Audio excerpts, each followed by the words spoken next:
ನಮಸ್ಕಾರ.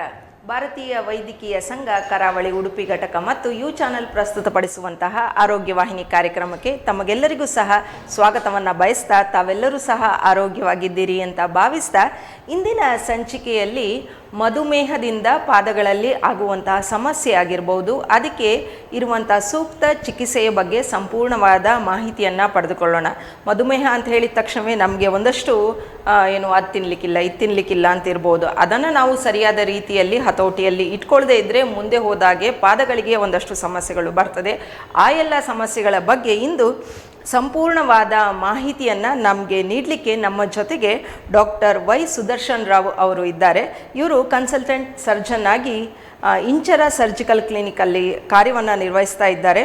ಪ್ರಥಮವಾಗಿ ಡಾಕ್ಟ್ರಿಗೆ ನಮ್ಮ ಈ ಕಾರ್ಯಕ್ರಮಕ್ಕೆ ಆತ್ಮೀಯವಾದಂಥ ಸ್ವಾಗತವನ್ನು ಕೋರ್ತಾ ಕಾರ್ಯಕ್ರಮವನ್ನು ಪ್ರಾರಂಭಿಸುವ. ಡಾಕ್ಟ್ರೇ, ನಮ್ಮ ಈ ಕಾರ್ಯಕ್ರಮಕ್ಕೆ ಆತ್ಮೀಯವಾದಂಥ ಸ್ವಾಗತ. ಡಾಕ್ಟ್ರೆ, ಈಗ ಡಯಾಬಿಟಿಸ್ ಅಂತ ಹೇಳಿದ ತಕ್ಷಣ ಈ ಒಂದು ಡಯಾಬಿಟಿಸ್ನಿಂದ ನಮ್ಮ ದೇಹದಲ್ಲಿ ಏನೆಲ್ಲ ತೊಂದರೆಗಳು ಆಗ್ತದೆ ಅನ್ನುವ ಒಂದು ಪ್ರಶ್ನೆ ಮೂಲಕ ನಮ್ಮ ಕಾರ್ಯಕ್ರಮವನ್ನು ಪ್ರಾರಂಭಿಸ್ಬೋದಾ?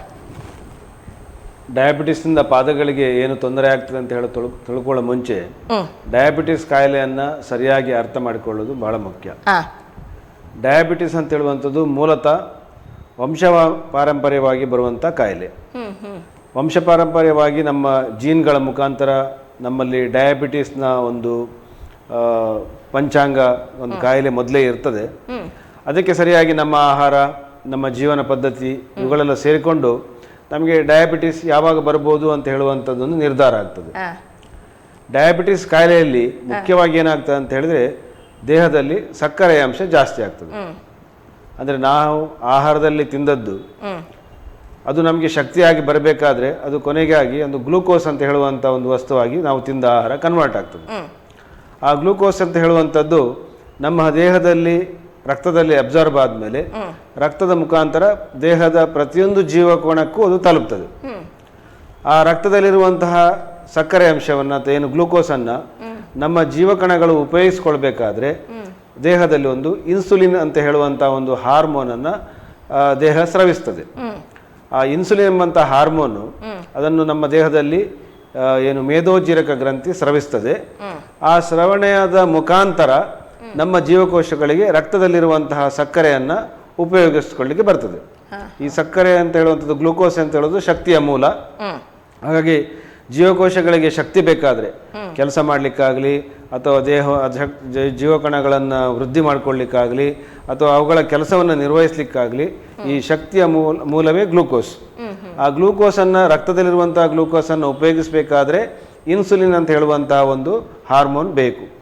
ಆ ಇನ್ಸುಲಿನ್ ಎಂಬ ಹಾರ್ಮೋನು ನಮ್ಮ ದೇಹದಲ್ಲಿ ಮೇದೋಜರಕ ಗ್ರಂಥಿಯ ಮುಖಾಂತರ ಪ್ಯಾಂಕ್ರಿಯಾಸ್ನ ಮುಖಾಂತರ ಸೆಕ್ರೇಷನ್ ಆಗ್ತದೆ. ಈ ಡಯಾಬಿಟಿಸ್ ಕಾಯಿಲೆ ಏನಾಗ್ತದೆ ಅಂತ ಹೇಳಿದ್ರೆ ಈ ಇನ್ಸುಲಿನ್ನ ಸೆಕ್ರೇಷನ್ ಕಡಿಮೆ ಆಗ್ತಾ ಬರ್ತದೆ. ಈ ಇನ್ಸುಲಿನ್ ಸೆಕ್ರೇಷನ್ ಕಡಿಮೆ ಆದಾಗ ಏನಾಗ್ತದೆ ಅಂತ ಹೇಳಿದ್ರೆ ಜೀವಕೋಶಗಳಿಗೆ ರಕ್ತದಲ್ಲಿರುವಂತಹ ಸಕ್ಕರೆಯನ್ನು ಉಪಯೋಗಿಸ್ಲಿಕ್ಕೆ ಆಗುವುದಿಲ್ಲ. ಹಾಗಾಗಿ ರಕ್ತದಲ್ಲಿ ಸಕ್ಕರೆಯ ಪ್ರಮಾಣ ಜಾಸ್ತಿ ಆಗ್ತಾ ಹೋಗ್ತದೆ. ಈ ಕಾಯಿಲೆಯನ್ನು ನಾವು ಸಕ್ಕರೆ ಕಾಯಿಲೆ, ಮಧುಮೇಹ, ಡಯಾಬಿಟಿಸ್ ಅಂತ ಬೇರೆ ಬೇರೆ ರೀತಿಯಲ್ಲಿ ಕರಿತೇವೆ. ಹಾಗಾಗಿ ಈ ರೋಗಿಗಳಲ್ಲಿ ಮುಖ್ಯವಾಗಿರುವಂಥದ್ದು ಅಂತ ಹೇಳಿದ್ರೆ ರಕ್ತದಲ್ಲಿ ಸಕ್ಕರೆಯ ಅಂಶ ಜಾಸ್ತಿ ಆಗಿರುವಂಥದ್ದು. ಸೊ ಹೀಗೆ ಸಕ್ಕರೆ ಅಂಶ ಜಾಸ್ತಿ ಇರ್ತಾ ಇದ್ದ ಹೋದಾಗೆ ಜೀವಕೋಶಗಳಿಗೆ ಈ ಸಕ್ಕರೆಯನ್ನು ತಮ್ಮ ಕೆಲಸಕ್ಕೋಸ್ಕರ ಶಕ್ತಿಗೋಸ್ಕರ ಉಪಯೋಗಿಸ್ಲಿಕ್ಕೆ ಆಗದೇ ಇರೋದ್ರಿಂದ ಹಾಗೆ ವರ್ಷ ಹೋದಂಗೆ ಒಂದು 10 ವರ್ಷ 20 ವರ್ಷ 30 ವರ್ಷ ಕಳೆದ ಹಾಗೆ ನಮ್ಮ ದೇಹದಲ್ಲಿ ಅನೇಕ ಬದಲಾವಣೆಗಳು ಬರ್ತವೆ. ಮುಖ್ಯವಾದ ಬದಲಾವಣೆಗಳು ಏನಂತ ಹೇಳಿದ್ರೆ ಈ ಸಕ್ಕರೆ ಅಂಶ ಜಾಸ್ತಿ ಇರೋದ್ರಿಂದ ಅದೇ ರೀತಿ ಸಕ್ಕರೆಯನ್ನು ಉಪಯೋಗಿಸ್ಲಿಕ್ಕಾಗದೆ ಜೀವಕೋಶಗಳು ಕಷ್ಟಪಡೋದ್ರಿಂದ ನಮ್ಮ ರಕ್ತನಾಳಗಳ ಮೇಲೆ ಅಥವಾ ನರವ್ಯೂಹದ ಮೇಲೆ ಅಥವಾ ಕಿಡ್ನಿ ಅಥವಾ ಮೆದುಳು ಅಥವಾ ಹೃದಯ ಅಥವಾ ಕಣ್ಣು ಇತ್ಯಾದಿ ಅಂಗಗಳ ಮೇಲೆ ಇದರ ಮೇಲೆ ಪರಿಣಾಮ ಬೀರ್ತದೆ.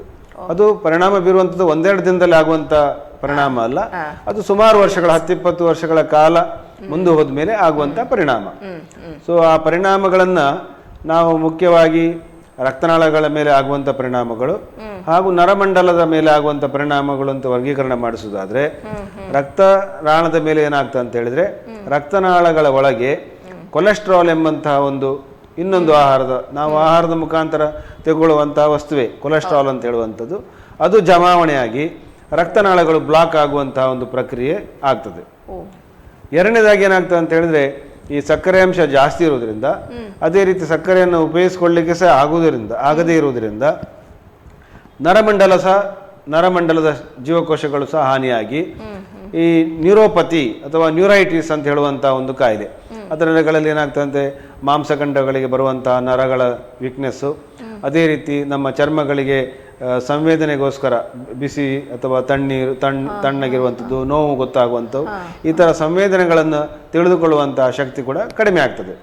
ಇದು ಡಯಾಬಿಟಿಸಿಂದ ಮೂಲತಃವಾಗಿ ಆಗುವಂತಹ ತೊಂದರೆಗಳು.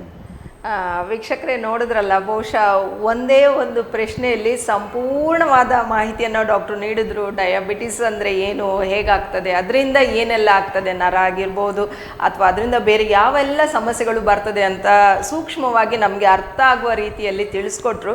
ಡಾಕ್ಟ್ರೆ, ಈಗ ಈ ಮಧುಮೇಹದಿಂದ ಪಾದಗಳಿಗೆ ಏನೆಲ್ಲ ತೊಂದರೆಗಳು ಬರ್ತದೆ ಜಾಸ್ತಿ ಆದಾಗ? ಪಾದಗಳು ಸಹ ನಮ್ಮ ಕಾಲು ನಿಯರ್ಲಿ ನಮ್ಮ ದೇಹದ 30% ಅಂಗ ಇದ್ದ ಹಾಗೆ. ಕಾಲುಗಳನ್ನು ಹೆಚ್ಚಾಗಿ ನಿರ್ಲಕ್ಷ್ಯ ಮಾಡುವವರೇ ಜಾಸ್ತಿ, ಆದರೆ ನಮ್ಮ ದೇಹದ ಅದು ಬಹುಮುಖ್ಯವಾದಂಥ ಅಂಗ ಪಾದಗಳು ಹಾಗೂ ಕೈಗಳು ಸಹ. ಈ ಪಾದದ ಸ್ಟ್ರಕ್ಚರ್ ರಚನೆ ಹೇಗಿದೆ ಅಂತ ಹೇಳಿದ್ರೆ, ಪಾದಗಳಲ್ಲಿ ಎಲುಬಿದೆ, ಮಾಂಸಖಂಡಗಳಿವೆ, ಅದೇ ರೀತಿ ಮಾಂಸಖಂಡಗಳಿಗೆ ಸಂವೇದನೆಯನ್ನು ಒದಗಿಸಲಿಕ್ಕೆ ನರಗಳಿವೆ, ಹಾಗೆ ಅದಕ್ಕೆ ರಕ್ತವನ್ನು ತೆಗೆದುಕೊಂಡು ಹೋಗಲಿಕ್ಕೆ ರಕ್ತನಾಳಗಳಿವೆ. ಸೊ ಈ ಡಯಾಬಿಟಿಸ್ನಲ್ಲಿ ಏನಾಗ್ತದೆ ಅಂತ ಹೇಳಿದರೆ, ಪಾದಗಳಿಗೆ ರಕ್ತ ಸಂಚಾರ ನಿಧಾನವಾಗಿ ಕಡಿಮೆ ಆಗ ನಾನು ಹೇಳಿದ ಹಾಗೆ ಈ ರಕ್ತನಾಳಗಳ ಒಳಗೆ ಕೊಲೆಸ್ಟ್ರಾಲ್ ಡೆಪಾಸಿಟ್ ಆಗೋದ್ರಿಂದ ರಕ್ತನಾಳಗಳು ಬ್ಲಾಕ್ ಆಗ್ತದೆ. ಡಯಾಬಿಟಿಸ್ ಶುರುವಾಗಿ ಒಂದು 10-20 ವರ್ಷ ಕಳೆದ ಮೇಲೆ ಅವರ ರಕ್ತನಾಳಗಳ ಒಳಗೆ ಸುಮಾರು ಕೊಲೆಸ್ಟ್ರಾಲ್ ಜಮಾವಣೆ ಆಗಿರ್ತದೆ. ಸೊ ಹಾಗಾಗಿ ರಕ್ತನಾಳಗಳಲ್ಲಿ ರಕ್ತ ಸಂಚಾರ ಕಡಿಮೆ ಆಗ್ತದೆ. ಎರಡನೇದಾಗಿ ಏನಾಗ್ತದೆ ಅಂದರೆ, ಈಗ ಡಯಾಬಿಟಿಸ್ ಸುಮಾರು ವರ್ಷಗಳ ಕಾಲ ಏನು ಹದ್ದುಬಸ್ತಿನಲ್ಲಿ ಇಲ್ಲದೆ ಇರುವುದರಿಂದ, ಅದೇ ರೀತಿ ಕಾಲಿಗೆ ಹೋಗುವ ನರ ಅಂತ ಹೇಳಿದರೆ ಒಂದು ಸ್ಪರ್ಶ ಜ್ಞಾನ, ಮುಟ್ಟಿದ್ರೆ ತಿಳಿಯುವಂಥದ್ದು, ನೋವಾದ್ರೆ ತಿಳಿಯುವಂಥದ್ದು, ಅದೇ ರೀತಿ ನಮ್ಮ ಪಾದಗಳು ಎಲ್ಲಿವೆ, ಉದಾಹರಣೆ ನಮ್ಮ ಬೆರಳು ನಾನೀಗ ಮಡಚಿದ್ರೆ ಅದು ಮಡಚಿದೆ ಅಂತ ಹೇಳುವಂಥದ್ದು ನನಗೆ ನೋಡೋದೇ ಗೊತ್ತಾಗ್ತದೆ, ನೇರವಾಗಿದೆ ಎಂಬಂತ ಹೇಳುವಂಥದ್ದು ನಮಗೆ ಸಹ ನೋಡೋದೇ ಗೊತ್ತಾಗ್ತದೆ. ಸೊ ಹಾಗೆ ಪಾದದ ಬೆರಳುಗಳು ಅಥವಾ ನಮ್ಮ ಪಾದ ಯಾವ ರೀತಿ ಇಟ್ಟುಕೊಂಡಿದ್ದೇವೆ, ಯಾವ ರೀತಿ ಇದೆ ಎಂಬ ಹೇಳುವಂಥದ್ದು ಸಹ ನಮಗೆ ನೋಡೋದೇ ಗೊತ್ತಾಗ್ತದೆ. ಈ ರೀತಿಯ ಏನು ಪಾದಗಳ ಪೊಸಿಷನ್ನ ಪ್ರಜ್ಞೆ, ಸಂವೇದನೆ, ಈ 3 ಸಂವೇದನೆಗಳು ನಮ್ಮ ನರಮಂಡಲದ ಮುಖಾಂತರ ಬರ್ತದೆ. ಅದೇ ರೀತಿ ಪಾದಕ್ಕೆ ಹೊದಿಕೆ ಇರುವಂತಹ ಚರ್ಮ, ಆ ಚರ್ಮ ದೊರಗಾಗಬಾರ್ದು, ಅದರಲ್ಲೊಂದು ಶುಷ್ಕವಾಗಿ ಡ್ರೈನೆಸ್ ಬರಬಾರ್ದು. ಅದಕ್ಕೋಸ್ಕರ ನಮ್ಮ ಪಾದಗಳಲ್ಲಿ ಅಥವಾ ಇಡೀ ನಮ್ಮ ದೇಹದ ಚರ್ಮದಲ್ಲಿ ಒಂದು ಎಣ್ಣೆ ರೀತಿಯ ಒಂದು ಬೆವರು, ಎಣ್ಣೆ ಅಂಶ ಇರುವಂತಹ ಬೆವರು ಸ್ರಾವ ಆಗ್ತದೆ. ಅದು ಸ್ರಾವ ಆಗಲಿಕ್ಕೆ ಆಟೋನಾಮಿಕ್ ನರ್ವಸ್ ಸಿಸ್ಟಮ್ ಅಂತ ಹೇಳುವಂಥ ಇನ್ನೊಂದು ನರ್ವಸ್ ಸಿಸ್ಟಮ್ ಇದೆ, ಅದು ಕಾರಣ. ಸೊ ಆ ನರ್ವಸ್ ಸಿಸ್ಟಮ್ ಅನ್ನು ಸಹ ಈ ಡಯಾಬಿಟಿಸು ಬಹಳ ವರ್ಷದ ಕಾಲ ಇರುವುದರಿಂದ ಅದು ಡ್ಯಾಮೇಜ್ ಮಾಡ್ತದೆ. ಹೀಗೆ ರಕ್ತ ಸಂಚಾರ ಕಡಿಮೆ ಆಗುವಂಥದ್ದು ಹಾಗೂ ನರಮಂಡಲ ಕಡಿಮೆ ಆಗುವಂಥದ್ದು, ಈ 2 ವಿಚಾರಗಳಿಂದ ನಮ್ಮ ಪಾದಗಳಿಗೆ ಹಾನಿಯಾಗ್ತದೆ. ಮೂರನೇದಾಗಿ ಏನಂತ ಹೇಳಿದ್ರೆ, ಡಯಾಬಿಟಿಸ್ ತುಂಬಾ ವರ್ಷಗಳ ಕಾಲ ಇರೋದ್ರಿಂದ ಹಾಗೂ ಡಯಾಬಿಟಿಸ್ನಲ್ಲಿ ನಾನಾಗ ಹೇಳಿದಾಗೆ ರಕ್ತನಾಳಗಳಲ್ಲಿ ಅಥವಾ ನಮ್ಮ ದೇಹದ ಏನು ಟಿಶ್ಯೂ ಫ್ಲೂಯಿಡ್ಗಳಲ್ಲಿ ಸಕ್ಕರೆ ಅಂಶ ಜಾಸ್ತಿ ಇರೋದ್ರಿಂದ ಮೈಕ್ರೋ ಆರ್ಗ್ಯಾನಿಸಮ್, ಉದಾಹರಣೆಗೆ ಬ್ಯಾಕ್ಟೀರಿಯಾ ಆಗಲಿ ಅಥವಾ ವೈರಸ್ ಆಗಲಿ, ಅದು ನಮ್ಮ ದೇಹಕ್ಕೆ ದಾಳಿ ಮಾಡುವಾಗ ಅದನ್ನು ವಿರೋಧಿಸುವಂತಹ ಶಕ್ತಿ ಕಡಿಮೆ ಇರ್ತದೆ. ಹಾಗಾಗಿ ಪಾದಗಳು ನಮ್ಮ ಪ್ರತಿನಿತ್ಯ ನಾವು ನಮ್ಮ ನೆಲಕ್ಕೆ ಘರ್ಷಣೆ ಕೊಡುವಂತಹ ಒಂದು ಅಂಗ. ಹಾಗಾಗಿ ಆ ಪಾದದ ಚರ್ಮಕ್ಕೆ ಯಾವುದೇ ರೀತಿಯಲ್ಲಿ ಗಾಯ ಆದಾಗ ಅಥವಾ ಮುಳ್ಳು ಅಥವಾ ಕಬ್ಬಿಣ ಅಥವಾ ಗಾಜು ಏನಾದ್ರು ತಾಗಿದಾಗ ಅದರ ಮುಖಾಂತರ ಇನ್ಫೆಕ್ಷನ್ ಸ್ಪ್ರೆಡ್ ಆದಾಗ, ಒಳಗಡೆ ಬಂದಾಗ, ನಮ್ಮ ದೇಹದೊಳಗೆ ಬಂದಾಗ ನಮ್ಮ ದೇಹವನ್ನು ಅದನ್ನು ವಿರೋಧಿಸಿ ಆ ಇನ್ಫೆಕ್ಷನ್ಗಳನ್ನು, ಬ್ಯಾಕ್ಟೀರಿಯಾಗಳನ್ನು ಕೊಲ್ಲುವ ಶಕ್ತಿ ಕಡಿಮೆ ಇರೋದ್ರಿಂದ ಯಾವುದೇ ಇನ್ಫೆಕ್ಷನ್ ತೀವ್ರವಾಗಿ ಉಲ್ಬಣವಾಗುವಂತ ಸಾಧ್ಯ ಇರ್ತದೆ. ಸೊ ಹಾಗಾಗಿ ಡಯಾಬಿಟಿಸ್ ಪಾದಗಳಲ್ಲಿ ಈ 3 ಕಾರಣಗಳಿಂದ ನಮಗೆ ತೊಂದರೆ ಬರ್ತದೆ. ಒಂದು ರಕ್ತನಾಳಗಳಿಂದ ರಕ್ತ ಸಂಚಾರ ಕಡಿಮೆ ಇದ್ದುದರಿಂದ, ಮೂರನೇದಾಗಿ ಏನು ನರಗಳಲ್ಲಿ ಸಂವೇದನಾ ಶಕ್ತಿ ಕಡಿಮೆ ಇದ್ದುದರಿಂದ, ಹಾಗೂ ಮೂರನೇದಾಗಿ ಈ ಬ್ಯಾಕ್ಟೀರಿಯಾಗಳಂತಹ ಒಂದು ಮೈಕ್ರೋ ಆರ್ಗ್ಯಾನಿಸಮ್ಗಳನ್ನ ಏನು ಕೊಲ್ಲುವಂತಹ ಶಕ್ತಿ ನಮ್ಮ ದೇಹಕ್ಕೆ ಕಡಿಮೆ ಇರುವುದರಿಂದ. ಈ ಎಲ್ಲ ಲಕ್ಷಣಗಳಿಂದ ಪಾದಗಳಲ್ಲಿ ತೊಂದರೆಗಳು ಆಗ್ತದೆ ಅಂತ ಡಾಕ್ಟರ್ ಹೇಳಿದ್ರು. ಡಾಕ್ಟ್ರೆ, ಈಗ ಮಧುಮೇಹದಿಂದ ಪಾದಗಳಲ್ಲಿ ಆಗುವಂತಹ ಹಾನಿಗಳನ್ನು ಹೇಳಿದ್ರಿ. ಒಬ್ಬ ಆರೋಗ್ಯವಂತಹ ವ್ಯಕ್ತಿಯ ಪಾದಗಳ ವಿಶೇಷತೆ ಏನು, ಅಂದರೆ ಪಾದಗಳು ಹೇಗಿರಬೇಕು ಅನ್ನೋದನ್ನು ತಿಳಿಸ್ಬೋದು ಈ ಸಂದರ್ಭದಲ್ಲಿ? ನಮ್ಮ ಪಾದ ಅದೊಂದು ವಿಶೇಷವಾದಂತಹ ಒಂದು ಅಂಗ. ಹೇಗೆ ಕಣ್ಣು ನೋಡ್ಲಿಕ್ಕೋಸ್ಕರ ಇದ್ದದ್ದು, ಕಿವಿ ಕೇಳಲಿಕ್ಕೋಸ್ಕರ ಇದ್ದ ಹಾಗೆ ಪಾದಗಳು ನಮ್ಮ ನಡೆಯುವುದಕ್ಕೋಸ್ಕರ, ಚಲನೆಗೋಸ್ಕರ ಇರುವಂತಹ ಅಂಗ. ಆ ಪಾದಗಳಲ್ಲಿ ಒಂದು ಮೇಲ್ಭಾಗದ ಚರ್ಮ, ಪಾದದ ಮೇಲ್ಭಾಗದ ಚರ್ಮ ಹಾಗೂ ಕೆಳಭಾಗದ ಚರ್ಮ ಹೊದಿಕೆ. ಪಾದದ ಮೇಲ್ಭಾಗದ ಚರ್ಮ ನಮ್ಮ ದೇಹದ ಬಣ್ಣ, ನಾರ್ಮಲ್ ಆಗಿ ದೇಹದ ಬಣ್ಣ ಇರ್ತದೆ. ಅದೇ ರೀತಿ ನಮ್ಮ ದೇಹದ ಚರ್ಮವನ್ನು ಯಾವ ರೀತಿ ನಾವು ಪಿಂಚ್ ಮಾಡ್ಲಿಕ್ಕೆ ಆಗ್ತದೆ, ಅದೇ ರೀತಿ ಆ ಚರ್ಮವನ್ನು ಪಿಂಚ್ ಮಾಡ್ಲಿಕ್ಕೆ ಆಗ್ತದೆ. ಕೆಳಭಾಗದ ಚರ್ಮ ಅದು ರಫ್ ಚರ್ಮ, ಈ ಘರ್ಷಣೆಯನ್ನ ತಡ್ಕೊಳ್ಳಿಕ್ಕೆ ಹಾಗೂ ನಮ್ಮ ದೇಹದ ಭಾರ ನೆಲಕ್ಕೆ ಬಿದ್ದಾಗ ಒಂದು ಕುಶನ್ ಬರಬೇಕು, ಆ ರೀತಿ ಇರುವಂತಹ ಒಂದು ಚರ್ಮ, ದಪ್ಪ ಚರ್ಮ. ಹಾಗೂ ಅದರ ಒಳಭಾಗದಲ್ಲಿ ಒಂಥರ ಒಂದು ಕುಶನ್ ತರ ಇದೆ ನ್ಯಾಚುರಲ್ ಆಗಿ. ಹಾಗಾಗಿ ಆ ದಪ್ಪ ಚರ್ಮ ಪ್ರೊಟೆಕ್ಷನ್ಗೋಸ್ಕರ, ಅದರ ಮೇಲೆ ಕುಶನ್ ಇರುವಂತದ್ದು ಒಂದು ನಮಗೆ ನಮ್ಮ ದೇಹದ ಭಾರವನ್ನು ತಡ್ಕೊಳ್ಳಿಕ್ಕೆ. ಇದು ನಮ್ಮ ಪಾದಗಳದ್ದು ಒಂದು ರಚನೆ. ಅದೇ ದೇಹದ ಬೇರೆ ಬೇರೆ ಕಡೆಯಲ್ಲಿ ಏನಿರ್ತದೆ ಅಂತ ಹೇಳಿದ್ರೆ, ಚರ್ಮ ಆದ್ಮೇಲೆ ಕೆಳಗೆ ಫ್ಯಾಟ್ ಇರ್ತದೆ, ಅದಾದ ಕೆಳಗೆ ಮಾಂಸಖಂಡ ಇರ್ತದೆ, ಅದಾದ್ಮೇಲೆ ಎಲುಬು ಇರ್ತದೆ. ಆದ್ರೆ ಪಾದಗಳಲ್ಲಿ ಹಾಗಿರುವುದು ಸ್ವಲ್ಪ ಕಡಿಮೆ. ಪಾದಗಳೇನಾಗ್ತದೆ, ಚರ್ಮ ಇರ್ತದೆ, ಚರ್ಮದ ಕೆಳಗೆ ಸ್ವಲ್ಪ ಫ್ಯಾಟ್ ಇರ್ತದೆ, ಅದರ ನಂತರ ನೇರವಾಗಿ ಎಲುಬು ಇರ್ತದೆ. ಎಲುಬು ಇಲ್ಲದಿದ್ರೆ ಈ ನರಗಳು, ರಕ್ತನಾಳಗಳಿರ್ಬೋದು ಅಥವಾ ಮೊದಲಿಂದ ಬರುವಂತಹ ನರಗಳಿರ್ಬೋದು.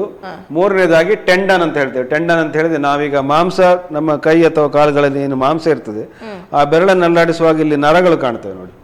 ಈ ನರಗಳೇ ಜಾಸ್ತಿ ಅಲ್ಲಿ, ಈ ಮಾಂಸಗಳು ಕಡಿಮೆ. ಸೊ ಹಾಗಾಗಿ ಏನಾಗ್ತದೆ ಅಂತ ಹೇಳಿದ್ರೆ, ಚರ್ಮ ಯಾವುದೇ ಕಾರಣದಿಂದ ಗಾಯವಾಗಿ ಕಿತ್ತು ಹೋದ್ರೆ ನೇರವಾಗಿ ನಿಮ್ಮ ಎಲುಬು ಹಾಗೂ ಈ ಟೆಂಡನ್ಗಳು ಕಾಣಿಸ್ತವೆ. ಈ ಎಲುಬು ಹಾಗೂ ಟೆಂಡನ್ಗಳಿಗೆ ಏನಂತ ಹೇಳಿದ್ರೆ ರಕ್ತ ಸಂಚಾರ ಸ್ವಲ್ಪ ಕಡಿಮೆ, ಇದರ ಮೇಲೆ ಗಾಯ ಆದಾಗ ಗುಣವಾಗುವುದು ನಿಧಾನ. ಹಾಗಾಗಿ ಡಯಾಬಿಟಿಸ್ ಇದ್ದವರು ಆದಷ್ಟು ಗಾಯವಾಗದಾಗೆ ನೋಡಿಕೊಳ್ಳೋದು ಅತಿ ಮುಖ್ಯ. ಹಾಗೂ ಏನು ಈ ನಮ್ಮ ಪಾದದ ಚರ್ಮ ಏನಿದೆ, ಆ ದಪ್ಪ ಚರ್ಮ, ಅದು ಬೇರೆ ನಮ್ಮ ದೇಹದಲ್ಲಿ ಬೇರೆ ಎಲ್ಲೂ ಇಲ್ಲ. ನಮ್ಮ ಅಂಗೈಗಳಲ್ಲಿದೆ, ಆದರೆ ಕಾಲಿನಲ್ಲಿ ಇರುವಂತಹ ಚರ್ಮ ನಮ್ಮ ಬೇರೆ ಎಲ್ಲೂ ಇಲ್ಲ. ಸೊ ನಾವು ಬೇರೆ ಕಡೆ ತೊಡೆಯಲ್ಲಾಗಲಿ ಅಥವಾ ಬೆನ್ನಲ್ಲಾಗಲಿ ಗಾಯ ಆದಾಗ ಸ್ಕಿನ್ ಗ್ರಾಫ್ಟಿಂಗ್ ಅಂತ ಹೇಳಿ ಬೇರೆ ಕಡೆ ಚರ್ಮವನ್ನು ತೆಗೆದು ಅಲ್ಲಿಗೆ ಗ್ರಾಫ್ಟ್ ಮಾಡ್ಬೋದು. ಆದರೆ ಪಾದಕ್ಕಾಗುವಾಗ ನಮಗೆ ಅಲ್ಲಿ ಗ್ರಾಫ್ಟ್ ಮಾಡಲಿಕ್ಕೆ ಅದಕ್ಕೆ ಹೊಂದಿಕೆ ಆಗುವಂತಹ ಚರ್ಮ ನಮ್ಮ ದೇಹದಲ್ಲಿ ಇಲ್ಲ. ಹಾಗಾಗಿ ಆ ಚರ್ಮ ಕೂಡ ಬಹಳ ಅಮೂಲ್ಯವಾದಂತಹ ಚರ್ಮ. ಬಹುಶಃ ನಾವಿಷ್ಟು ದಿವಸ ನಮ್ಮ ಪಾದದ ಬಗ್ಗೆ ಇಷ್ಟು ಸೂಕ್ಷ್ಮವಾಗಿ ಇರಬಹುದು ಅಥವಾ ಅದನ್ನು ಗಮನಿಸಲಿಕ್ಕೆ ಹೋಗಲಿಲ್ಲ ಅಂತ ಅಂದ್ಕೊಳ್ತೇನೆ ನಾನು. ಯಾಕೆ ಡಾಕ್ಟರ್ ಹೇಳಿದ್ರು, ನಾವು ದೇಹದ ಎಲ್ಲ ಭಾಗಗಳಿಗಿಂತ ಪಾದವನ್ನು ಸ್ವಲ್ಪ ನಿರ್ಲಕ್ಷ್ಯ ಮಾಡ್ತೇವೆ ಅನ್ನೋದನ್ನು ಕಾರ್ಯಕ್ರಮದ ಮೊದಲಲ್ಲೇ ಹೇಳಿದರು. ಬಹುಶಃ ಆರೋಗ್ಯಕರವಾದಂತಹ ಪಾದಗಳ ಬಗ್ಗೆ ಹೇಳಿದಾಗ ಅದು 100ಕ್ಕೆ 100 ಸ್ಪಷ್ಟ ಅಂತಾಯಿತು. ನಾವು ಇಷ್ಟು ಸೂಕ್ಷ್ಮವಾಗಿ ಯಾವತ್ತೂ ಕೂಡ ಪಾದಗಳ ಬಗ್ಗೆ ಆಲೋಚನೆ ಮಾಡಿರ್ಲಿಕ್ಕಿಲ್ಲ ಅಂತ ಅಂದ್ಕೊಳ್ತೇನೆ. ಆದರೆ ಇವತ್ತು ಪಾದದ ಬಗ್ಗೆ ಸಂಪೂರ್ಣವಾದ ಮಾಹಿತಿ ನಿಮಗೆ ಸಿಕ್ಕಿರ್ಬೋದು. ಅದರಿಂದ ಇನ್ಮೇಲೆ ಪಾದದ ಬಗ್ಗೆ ಗಮನವನ್ನು ಹರಿಸ್ತೀರಿ ಅಂತ ಭಾವಿಸ್ತಾ, ಡಾಕ್ಟರ್, ಈಗ ಪಾದಗಳ ಬಗ್ಗೆ ಒಂದಷ್ಟು ತೊಂದರೆಗಳು ಈ ಮಧುಮೇಹದಿಂದ ಆಗ್ತಾ ಉಂಟು ಅಂತ ಹೇಳಿದ್ರಿ. ಈ ಒಂದು ತೊಂದರೆ ಅಂತ ಹೇಳೋದು ಇವಾಗಿನ ಸಂದರ್ಭದಲ್ಲಿ, ಅಂದರೆ ಇತ್ತೀಚೆಗೆ ಇದರ ಸಂಖ್ಯೆ ಜಾಸ್ತಿ ಆಗ್ತಾ ಇದೆ, ಕಡಿಮೆ ಆಗ್ತಾ ಇದೆ? ಜಾಸ್ತಿ ಆಗ್ತಾ ಇದ್ರೆ ಯಾಕೆ ಜಾಸ್ತಿ ಆಗ್ತಾ ಇದೆ? ಮೊದಲನೇದಾಗಿ ನಮ್ಮ ದೇಶದಲ್ಲಿ ಮತ್ತು ಏಷ್ಯಾ ಖಂಡದಲ್ಲಿ ಡಯಾಬಿಟಿಸ್ ಕಾಯಿಲೆ ಜಾಸ್ತಿ ಆಗ್ತಾ ಇದೆ. ಜಾಸ್ತಿ ಆಗ್ತಾ ಇದೆ. ಯಾಕಂತ ಹೇಳಿದ್ರೆ ನಮ್ಮ ಏಷ್ಯನ್ ಅಥವಾ ನಮ್ಮ ಜೆನೆಟಿಕ್ ಮೇಕಪ್ ಡಯಾಬಿಟಿಸ್ ಕಾಯಿಲೆಗೆ ಪೂರಕವಾಗಿದೆ. ನಮ್ಮ ಭಾರತೀಯರಿಗೆ, ಪರ್ಟಿಕ್ಯುಲರ್ಲಿ ಸೌತ್ ಇಂಡಿಯನ್ಸ್ಗೆ ಡಯಾಬಿಟಿಸ್ ಕಾಯಿಲೆ ಬರುವಂತೆ ರೀತಿಯಲ್ಲಿ ನಮ್ಮ ಜೆನೆಟಿಕ್ ಮೇಕಪ್ ಇದೆ. ಆದ್ರೆ ಇಷ್ಟು ವರ್ಷ ನಮಗೆ ಯಾಕೆ ಡಯಾಬಿಟಿಸ್ ಕಾಯಿಲೆ ನಮ್ಮ ದೇಶದಲ್ಲಿ ಕಡಿಮೆ ಇತ್ತು ಅಂತ ಹೇಳೋದಕ್ಕೆ ಕಾರಣ ಅಂತ ಹೇಳಿದ್ರೆ, ನಮ್ಮ ದೇಶದಲ್ಲಿ ಏನು ದೈಹಿಕವಾಗಿ ದುಡಿದು ಕೆಲಸ ಮಾಡುವಂತಹ ಕೆಲಸಗಳು ಜಾಸ್ತಿ ಆಗಿದೆ. ಅದೇ ರೀತಿ ನಮ್ಮ ರೀತಿಯ ಆಹಾರ ಪದ್ಧತಿ ಹೇಗಿತ್ತಂದ್ರೆ, ತರಕಾರಿ ಊಟದಲ್ಲಿ ವೆಜಿಟೇಬಲ್ಗಳ ಬಳಕೆ ಜಾಸ್ತಿ, ಕೊಬ್ಬಿನ ಅಂಶ ಕಡಿಮೆ ಇಷ್ಟು ಸಮಯ. ಅದೇ ರೀತಿ ನಮ್ಮ ಕೆಲಸ ಕಾರ್ಯಗಳು ಹೇಗಿತ್ತು ಅಂತ ಹೇಳಿದ್ರೆ ರಿಲ್ಯಾಕ್ಸ್ಡ್, ಒಂದು ಧ್ಯಾನ ಹಾಗೂ ಕೆಲಸ ಹಾಗೂ ಒಂದು ನಿದ್ದೆ ಎಲ್ಲವೂ ಒಂದು ಸಮತೂಕದಲ್ಲಿರುವಂತಹ ಒಂದು ವ್ಯವಸ್ಥೆಯಲ್ಲಿ ಇತ್ತು. ಆದರೆ ಕಳೆದ ಒಂದು 10-15 ವರ್ಷಗಳಿಂದ ಅಥವಾ ಕಳೆದ ಒಂದು 10-15 ವರ್ಷಗಳಿಂದ ನಮ್ಮ ಆಹಾರ ಪದ್ಧತಿ ಆಗಲಿ, ನಮ್ಮ ಕೆಲಸಗಳಾಗಲಿ, ನಮ್ಮ ಪ್ರತಿಯೊಂದು ಬದಲಾವಣೆ ಆದ್ರಿಂದ ನಮ್ಮ ದೇಶದಲ್ಲಿ ಡಯಾಬಿಟಿಸ್ ತುಂಬ ತೀವ್ರವಾಗಿ ಜಾಸ್ತಿ ಆಗ್ತಾ ಇದೆ. ಅದೇ ರೀತಿಯಲ್ಲಿ ಡಯಾಬಿಟಿಸ್ ತೀವ್ರವಾಗಿ ಜಾಸ್ತಿ ಆಗ್ತಾ ಇರೋದ್ರಿಂದ, ವೇಗವಾಗಿ ಜಾಸ್ತಿ ಆಗ್ತಾ ಇರೋದ್ರಿಂದ, ಅದೇ ರೀತಿ ಡಯಾಬಿಟಿಸ್ನ ಕಾಂಪ್ಲಿಕೇಶನ್ಗಳಾದ ಕಣ್ಣುಗಳ ತೊಂದರೆ, ಹೃದಯದ ತೊಂದರೆ, ಮೆದುಳಿನ ತೊಂದರೆ, ಜೊತೆಗೆ ಪಾದಗಳ ತೊಂದರೆಯು ನಮಗೆ ಜಾಸ್ತಿ ಆಗ್ತದೆ. ನಾವು ಸಹ ಈಗ ಅಬ್ಸರ್ವ್ ಮಾಡ್ತಿರೋದು ಕಳೆದ 10-12 ವರ್ಷಗಳಿಂದ ಡಯಾಬಿಟಿಸ್ನಿಂದ ಪಾದಗಳಿಗೆ ತೊಂದರೆಯಾಗಿ ಬರುತ್ತಿರುವವರ ಸಂಖ್ಯೆ ಜಾಸ್ತಿ ಆಗ್ತಾ ಇದೆ. ಸತ್ಯ ಹೇಳಬೇಕಾದ್ರೆ ನಮ್ಮಲ್ಲಿ ಈಗ ಬೇರೆ ಕಾಯಿಲೆಗಳು, ಉದಾಹರಣೆಗೆ ಇನ್ಫೆಕ್ಷನ್ ಇಂದ ಬರೋದು ಅಂದರೆ ಈ ಹೆಪಟೈಟಿಸ್ ಆಗಲಿ ಅಥವಾ ಟೈಫಾಯ್ಡ್ ಆಗಲಿ ಅಥವಾ ಮಕ್ಕಳಿಗೆ ಬರುವಂತ ಮೀಸೆಲ್ಸ್ ಆಗಲಿ, ಅಂತ ಕಾಯಿಲೆಗಳ ಸಂಖ್ಯೆ ಕಡಿಮೆ ಆಗ್ತಾ ಇದೆ. ಆದ್ರೆ ಡಯಾಬಿಟಿಸ್, ಬ್ಲಡ್ ಪ್ರೆಷರು ಹಾಗೂ ಅದಕ್ಕೆ ಸಂಬಂಧಪಟ್ಟಂತಹ ಕಾಯಿಲೆಗಳು ಜಾಸ್ತಿ ಆಗ್ತಾ ಇದೆ. ಬಹಳ ಆಘಾತಕಾರಿಯಾದಂಥ ವಿಚಾರವನ್ನು ಡಾಕ್ಟ್ರು ಹೇಳಿದ್ರು. ಬಹುಶಃ ಈ ಒಂದು ಸಂದರ್ಭದಲ್ಲಿ ನಾವು ಕೂಡ ಆಶಿಸುವ ಅದರ ಪ್ರಮಾಣ ಕೂಡ ಕಡಿಮೆ ಆಗಲಿ ಅಂತ ಹೇಳ್ತಾ, ಡಾಕ್ಟ್ರೆ ಈಗ ಹೇಳಿದ್ರಿ ಮಧುಮೇಹ ಉಲ್ಬಣ ಅಂದರೆ ಅದೊಂದು ಹಂತಕ್ಕಿಂತ ಜಾಸ್ತಿ ಹೋದರೆ ಪಾದಗಳಿಗೆ ಹಾನಿ ಆಗ್ತದೆ ಅಂತ. ಯಾವ ರೀತಿಯಾದಂಥ ಹಾನಿ ಪಾದಗಳಿಗೆ ಆಗ್ತದೆ ಅಂತ? ಮುಖ್ಯವಾಗಿ ಡಯಾಬಿಟಿಸ್ನ ಪಾದಗಳಿಗೆ ಆಗುವಂಥ ಹಾನಿ ಆಗುವಂಥದ್ದು ಇನ್ಫೆಕ್ಷನ್ನಿಂದ. ಇನ್ಫೆಕ್ಷನ್ ಅಂತ ಹೇಳಿದ್ರೆ ನಾನು ಹೇಳಿದಾಗೆ ಪಾದಗಳಿಗೆ ಗಾಯ ಆಯಿತು, ಅಥವಾ ಗಾಯಗಳು ಯಾವ ರೀತಿ ಅಂತ ಹೇಳಿದ್ರೆ ಮುಳ್ಳು ಕಂತಿ ಆಗಿರ್ಬೋದು, ಗಾಜು ಕಂತು ಏನೋ ಚುಚ್ಚಿ ಆಗುವಂಥದ್ದು, ಅಥವಾ ಬಿದ್ದು ತಾಗಿ ಆಕ್ಸಿಡೆಂಟ್ಗಳ ಮುಖಾಂತರ ಆಗಿರುವಂಥದ್ದು, ಅಥವಾ ಕೆಲವೊಮ್ಮೆ ತನ್ನಿಂತಾನೇ ಆಗಿ ಪೇಷಂಟ್ ತನ್ನಿಂತಾನಾಗಿ ಆಗಿದ್ದು ಎಲ್ಲ ಸರಿಯಾಗಿತ್ತು ಅಂತ ಹೇಳ್ತಾರೆ. ಆಗಿರುವಂಥ ಕಾಯಿಲೆಗಳೇ ಜಾಸ್ತಿ, 90% ಅದೇ ರೀತಿಯ ಕಾಯಿಲೆಗಳು. ಏನಂತ ಹೇಳಿದ್ರೆ ನಾ ಹೇಳಿದಾಗೆ ದೇಹದಲ್ಲಿ ಸಕ್ಕರೆ ಅಂಶ ಜಾಸ್ತಿ ಇರ್ತದೆ. ಅದೇ ರೀತಿ ರೋಗವನ್ನು ನಿರೋಧಿಸುವಂತಹ ಶಕ್ತಿಯು ಕಡಿಮೆ ಇರ್ತದೆ. ಅದರ ಜೊತೆಗೆ ಏನಾಗ್ತದೆ ಅಂತ ಹೇಳಿದ್ರೆ ಅವರಿಗೆ ಗಾಯಗಳಾಗುವಂಥ ಸಾಧ್ಯತೆ ಜಾಸ್ತಿ ಇರ್ತದೆ. ಯಾಕಂತ ಹೇಳಿದ್ರೆ ನಾನು ಆಗ ಹೇಳಿದಾಗೆ ನರಮಂಡಲ ವೀಕ್ನೆಸ್ ಬಂದಿರ್ತದೆ, ನರಮಂಡಲಕ್ಕೆ ಹಾನಿ ಆಗಿರ್ತದೆ. ಅವರಿಗೆ ಮುಟ್ಟಿದ್ರೆ ಗೊತ್ತಾಗುದಿಲ್ಲ, ಬಿಸಿ ಆದ್ರೆ ಗೊತ್ತಾಗುದಿಲ್ಲ, ಏನಾದ್ರು ಚುಚ್ಚಿ ನೋವಾದ್ರೆ ಗೊತ್ತಾಗುದಿಲ್ಲ. ಹಾಗಿರುವಾಗ ಏನಾಗ್ತದೆ ಅಂತ ಹೇಳಿದ್ರೆ ಅದರ ಜೊತೆ ಅವರ ಬೆರಳಿನ ಪೊಸಿಷನ್, ಕಾಲು ಎಲ್ಲಿಟ್ಟಿದ್ದೇವೆ ಅಂತ ಹೇಳುದು ಅವರಿಗೆ ಗೊತ್ತಾಗುದಿಲ್ಲ. ಇದಕ್ಕೆ ಪೆರಿಫೆರಲ್ ನ್ಯೂರೋಪತಿ ಅಂತ ಹೇಳ್ತೇವೆ. ಅದು ಎಷ್ಟು ಸಿವಿಯರ್ ಇರ್ತದೆ ಅಂತ ಹೇಳಿದ್ರೆ ಕೆಲವರಿಗೆ ನಾವು ಪಾದವನ್ನ ನೆಲದ ಮೇಲೆ ಇಟ್ಟಿದ್ದೇವೆ ಎಂಬುದೇ ಗೊತ್ತಾಗುದಿಲ್ಲ. ಪಾದವನ್ನು ನೆಲದ ಮೇಲೆ ಇಟ್ಟಾಗ ನಮಗೆ ಪಾದವನ್ನು ಮುಟ್ಟಿದ್ದು ಗೊತ್ತಾಗಬೇಕಲ್ಲ, ಅದೇ ಗೊತ್ತಾಗುದಿಲ್ಲ ಅವರಿಗೆ. ಸೊ ಅಷ್ಟು ಸಿವಿಯರ್ ಆಗಿರ್ತದೆ. ಇನ್ನು ಕೆಲವರಿಗೆ ನಡ್ಕೊಂಡು ಹೋಗ್ತಾ ಇರ್ತಾರೆ, ಅವರ ಕಾಲಿನ ಪಾದದ ರಕ್ಷೆ ಬಿದ್ದೋಗಿರ್ತದೆ, ಚಪ್ಪಲ್ ಬಿದ್ದೋಗಿರ್ತದೆ, ಅದು ಸಹ ಗೊತ್ತಾಗುದಿಲ್ಲ ಅವರಿಗೆ. ಸೊ ಹಾಗಾಗಿ ಏನೂ ಸೆನ್ಸೇಷನ್ ಗೊತ್ತಾಗದೇ ಇರೋದ್ರಿಂದ ಅವರಿಗೆ ಕಾಲಿಗೆ ಗಾಯ ಆದ್ರೆ ನೋವಾಗುದಿಲ್ಲ. ನೋವಾದ್ರಿಂದ ಅವರು ನೋಡ್ಲಿಕ್ಕೆ ಹೋಗಲ್ಲ, ಅಲ್ಲಿ ಮುಳ್ಳು ಚುಚ್ಚಿರ್ತದೆ, ಅದಕ್ಕೆ ಚಿಕಿತ್ಸೆಗೆ ತಗೊಳ್ಳುವಾಗ ತಡ ಆಗಿರ್ತದೆ. ಎಷ್ಟೋ ಸರಿ ಇನ್ಫೆಕ್ಷನ್ ಆಗಿರ್ತದೆ, ಕಾಲಿನಲ್ಲಿ ಬಾವಿರ್ತದೆ, ಕೀವಾಗಿರ್ತದೆ, ಕೆಲವೊಮ್ಮೆ ಗ್ಯಾಂಗ್ರೀನೇ ಆಗಿರ್ತದೆ. ಆದ್ರೂ ಅವರಿಗೆ ನೋವೇ ಇಲ್ಲದಿರೋದ್ರಿಂದ ಅವರು ವೈದ್ಯರ ಹತ್ರ ಹೋಗ್ಬೇಕಂತ ಅವರು ಯೋಚನೆ ಅನ್ನಿಸಿಕೊಳ್ಳೋದಿಲ್ಲ. ಸೊ ಹಾಗಾಗಿ ಇನ್ಫೆಕ್ಷನ್ ಆಗುವಂತ ಕಾಯಿಲೆಗಳೇ 90%. ಈ ಇನ್ಫೆಕ್ಷನ್ ಹೇಳಿದ್ನಲ್ಲ, ಒಂದು ಉಗುರು ಸುತ್ತಿರ್ಬೋದು, ಅಥವಾ ಜಸ್ಟ್ ಒಂದು ಮುಳ್ಳು ಚುಚ್ಚಿ ಒಂದು ಅಲ್ಲಿ ಕೀವಾದದಿರ್ಬೋದು, ಅಥವಾ ಈ ಕೀವಾದ ಅಂಶ ಜೋರಾಗಿ ಇಡೀ ಪಾದದ ಮಾಂಸಖಂಡಗಳೇ ಕೊಳೆತು ಹೋದದ್ದಿರ್ಬೋದು, ಎಲುಬಿನ ತನಕ ರಶಿ ಹಬ್ಬಿದ್ದಿರ್ಬೋದು, ಅಥವಾ ಗ್ಯಾಂಗ್ರೀನ್ ಅಂತ ಹೇಳುವಂಥದ್ದು. ಗ್ಯಾಂಗ್ರೀನ್ ಅಂತ ಹೇಳಿದ್ರೆ ಒಂದು ಬೆರಳಾಗ್ಲಿ ಅಥವಾ 2-3 ಬೆರಳುಗಳಾಗ್ಲಿ ಅಥವಾ ಪಾದವೇ ಆಗಲಿ, ಅದರಕ್ಕೆ ಜೀವ ಇಲ್ಲದೆ, ದೇಹಕ್ಕೆ ಜೀವ ಇರ್ತದೆ ಬಟ್ ಆ ಪಾದ ಒಂದು ಭಾಗಕ್ಕೆ ಜೀವ ಇರುವುದಿಲ್ಲ, ಒಂದು ಜೀವ ಇಲ್ಲದ ಮೇಲೆ ಅದು ಕೊಳ್ತು ಹೋಗ್ತದೆ. ಸೊ ಅದಕ್ಕೆ ಗ್ಯಾಂಗ್ರೀನ್ ಅಂತ ಹೇಳ್ತೇವೆ. ಸೊ ಈ 3 ಹಂತಗಳಲ್ಲಿ ಅವರ ರೋಗಿಗಳಿಗೆ ಒಂದು ಕಾಯಿಲೆ ಡಯಾಬಿಟಿಸ್ನಿಂದ ಹಾನಿ ಆಗ್ತದೆ. ಇನ್ನು ಎರಡನೇದು ಅಂತ ಹೇಳಿದ್ರೆಲ್ಲ ಪೂರಕವಾದದ್ದು. ಈ ಇನ್ಫೆಕ್ಷನ್ಗೆ ಪೂರಕವಾದದ್ದು ಅಂತ ಹೇಳಿದ್ರೆ ರಕ್ತನಾಳಗಳು ಬ್ಲಾಕ್ ಆಗ್ತದೆ ಅಂತ ಹೇಳಿದ್ರೆ, ರಕ್ತನಾಳಗಳು ರಕ್ತನಾಳ ಒಂದು ಪೈಪ್ ಇದ್ದಾಗೆ, ತೊಡೆಯ ಮುಖಾಂತರ ಒಂದು ಪೈಪ್ ಬಂದ್ರೆ ಅದು ಮಣಿಗಂಟಿನ ಹತ್ರ ಬಂದು ನಂತರ ಅದು 1-2-3 ಡಿವೈಡ್ ಆಗುದು. ಪ್ರತಿ ಬೆರಳಿಗೆ ಒಂದೊಂದು ದಿವ ನಾವು ನಮ್ಮ ನೀರಿನಲ್ಲಿ ನಲ್ಲಿ ವ್ಯವಸ್ಥೆ ಮಾಡ್ಕೊಂಡಾಗಿ ಅದು ಮೇನ್ ತೊಡೆಯಲ್ಲೇ ಬ್ಲಾಕ್ ಆಗ್ಬೋದು, ಅಥವಾ ಕೆಳಗಡೆ ಬ್ಲಾಕ್ ಆಗ್ಬೋದು, ಅಥವಾ ಬೆರಳಿನ ಹತ್ರವೂ ಬ್ಲಾಕ್ ಆಗ್ಬೋದು. ಸೊ ಆ ರಕ್ತನಾಳಗಳು ಬ್ಲಾಕ್ ಆದ ಕೂಡಲೇ ಏನಾಗ್ತದೆ ಅಂತ ಹೇಳಿದ್ರೆ, ಒಂದು ಗಾಯ ಆದಾಗ ಗುಣ ಆಗ್ಬೇಕಂತ ಹೇಳಿದ್ರೆ ಅಲ್ಲಿ ರಕ್ತ ಬರಲೇಬೇಕು. ಯಾಕಂದ್ರೆ ಅದಕ್ಕೆ ಆಹಾರ ಬರಬೇಕು, ಆಕ್ಸಿಜನ್ ಬರಬೇಕು. ಎರಡು ಬರದೆ ಗಾಯ ಗುಣ ಆಗ್ಲಿಕ್ಕೆ ಸಾಧ್ಯವಿಲ್ಲ. ಸೊ ಹಾಗಾಗಿ ರಕ್ತ ಬರುವ ಪ್ರಮಾಣ ಕಡಿಮೆ ಆದ ಕೂಡಲೇ ಗಾಯ ಗುಣ ಆಗೋದು ನಿಧಾನ ಆಗ್ತದೆ. ಅದೇ ರೀತಿ ರೋಗ ನಿರೋಧಕ ಶಕ್ತಿ ಅಂತ ಹೇಳುವಂಥದ್ದು ಕೂಡ ರಕ್ತದ ಮುಖಾಂತರ ಬರಬೇಕು. ಹಾಗಾಗಿ ಈ ರೋಗಾಣುಗಳನ್ನು ನಿರೋಧಿಸುವಂತಹ ಶಕ್ತಿಯು ಸಹ ಅಲ್ಲಿಗೆ ಬರುವುದಿಲ್ಲ. ನಾವು ಏನಾದರೂ ಔಷಧಿ ಕೊಟ್ಟರೆ ಆ ಔಷಧಿ ಕೂಡ ರಕ್ತದ ಮುಖಾಂತರವೇ ಅಲ್ಲಿ ತಲುಪಬೇಕು, ಅದು ತಲುಪುವ ಪ್ರಮಾಣ ಕಡಿಮೆ ಇರ್ತದೆ. ಸೊ ಹೀಗಾಗಿ ರಕ್ತನಾಳಗಳು ಬ್ಲಾಕ್ ಆಗಿರುವಂಥದ್ದು ಡಯಾಬಿಟಿಸ್ನಿಂದ ಪಾದಗಳಿಗೆ ಕೀವಾದಾಗ ಅಥವಾ ಗ್ಯಾಂಗ್ರೀನ್ ಆದಾಗ ಅಥವಾ ಏನಾದ್ರು ಇನ್ಫೆಕ್ಷನ್ ಆದಾಗ ಗುಣಪಡಿಸೋದ್ರಲ್ಲಿ ತೊಂದರೆ ಏನು ನಮಗೆ ಒಂದು ಸೆಟ್ ಬ್ಯಾಕ್, ರಕ್ತನಾಳಗಳು ಹಾನಿಯಾಗಿರುವಂಥದ್ದು. ಅದೇ ರೀತಿ ಪೆರಿಫರಲ್ ನ್ಯೂರೋಪತಿ, ನರಮಂಡಲಕ್ಕೆ ಹಾನಿಯಾಗಿರೋದ್ರಿಂದ ಈಗಳು ಕಾಯಿಲೆಯನ್ನು ಏನು ಗಾಯ ಮಾಡಿಕೊಳ್ಳುವಂಥ ಸಾಧ್ಯತೆ ಜಾಸ್ತಿ. ಏನಂತ ಹೇಳಿದ್ರೆ ನಮ್ಮ ಕಾಲುಗಳಿಗೆ ಸ್ಪರ್ಶಜ್ಞಾನ ಇರೋದಿಲ್ಲ, ಬಿಸಿಯಾದ ಡಾಂಬರ್ ರಸ್ತೆ ಇರ್ತದೆ. ನಾವೇನ್ ಮಾಡ್ತೇವೆ, ಒಂದು ಡಾಂಬರ್ ರಸ್ತೆಗೆ ಕಾಲಿಟ್ಟ ಕೂಡಲೇ ಸ್ಪರ್ಶಜ್ಞಾನ ಆದ ಕೂಡಲೇ ಓಡಿ ಬರ್ತೇವೆ ವಾಪಸ್. ಇವರಿಗೆ ಬಿಸಿಯಾದ್ದು ಗೊತ್ತಾಗೋದಿಲ್ಲ, ಹಾಗಾಗಿ ಆ ಬಿಸಿ ಡಾಂಬರ್ ರಸ್ತೆಯಲ್ಲೇ ನಡ್ಕೊಂಡು ಹೋಗ್ತಾರೆ. ಆದ್ರೆ ಬಿಸಿ ಕಾಲನ್ನು ಮಾತ್ರ ಸುಡ್ತದೆ. ಹಾಗಾಗಿ ಒಂದು ಸುಟ್ಟ ಪೊಕ್ಕೆ ಹೇಳ್ತದೆ, ಸುಟ್ಟ ಪೊಕ್ಕೆ ಎದ್ದ ಕೂಡಲೇ ನಾವು ಒಂದು ಚಿಕಿತ್ಸೆ ಮಾಡಿದ್ರೆ ಅಡ್ಡಿಲ್ಲ, ಇವರು ಸುಟ್ಟ ಪೊಕ್ಕೆ ಇದ್ರೂ ಸಹ ಗೊತ್ತಾಗುದಿಲ್ಲ.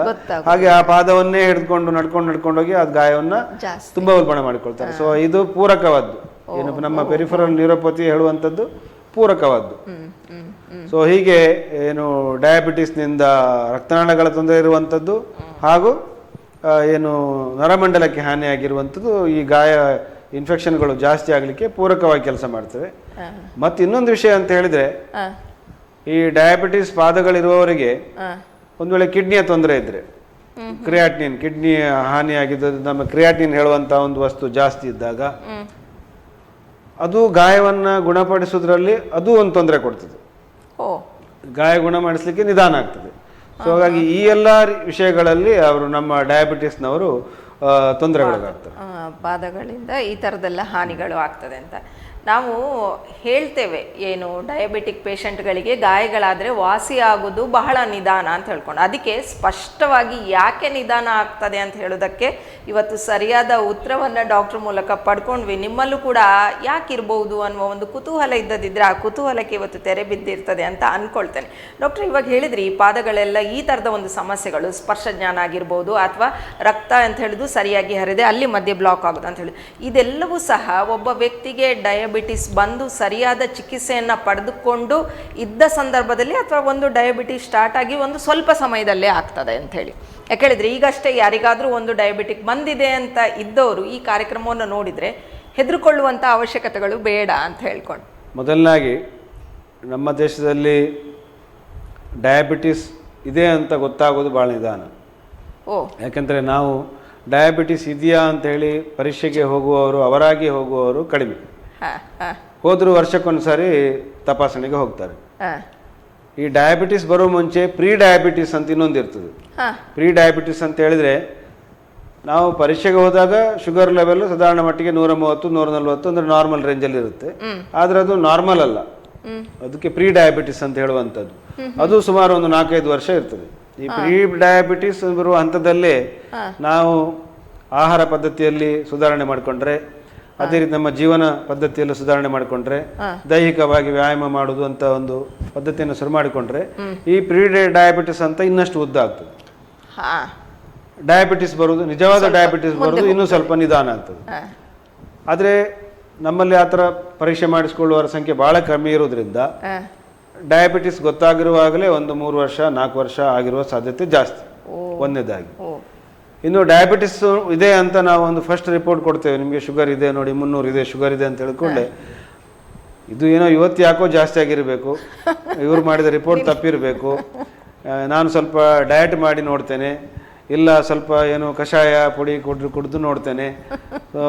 ಆ ರೀತಿ ಚಿಕಿತ್ಸೆಯನ್ನ ಮುಂದುವರಿಸಿ ಸರಿಯಾಗಿ ಮಾಡಿದೆ.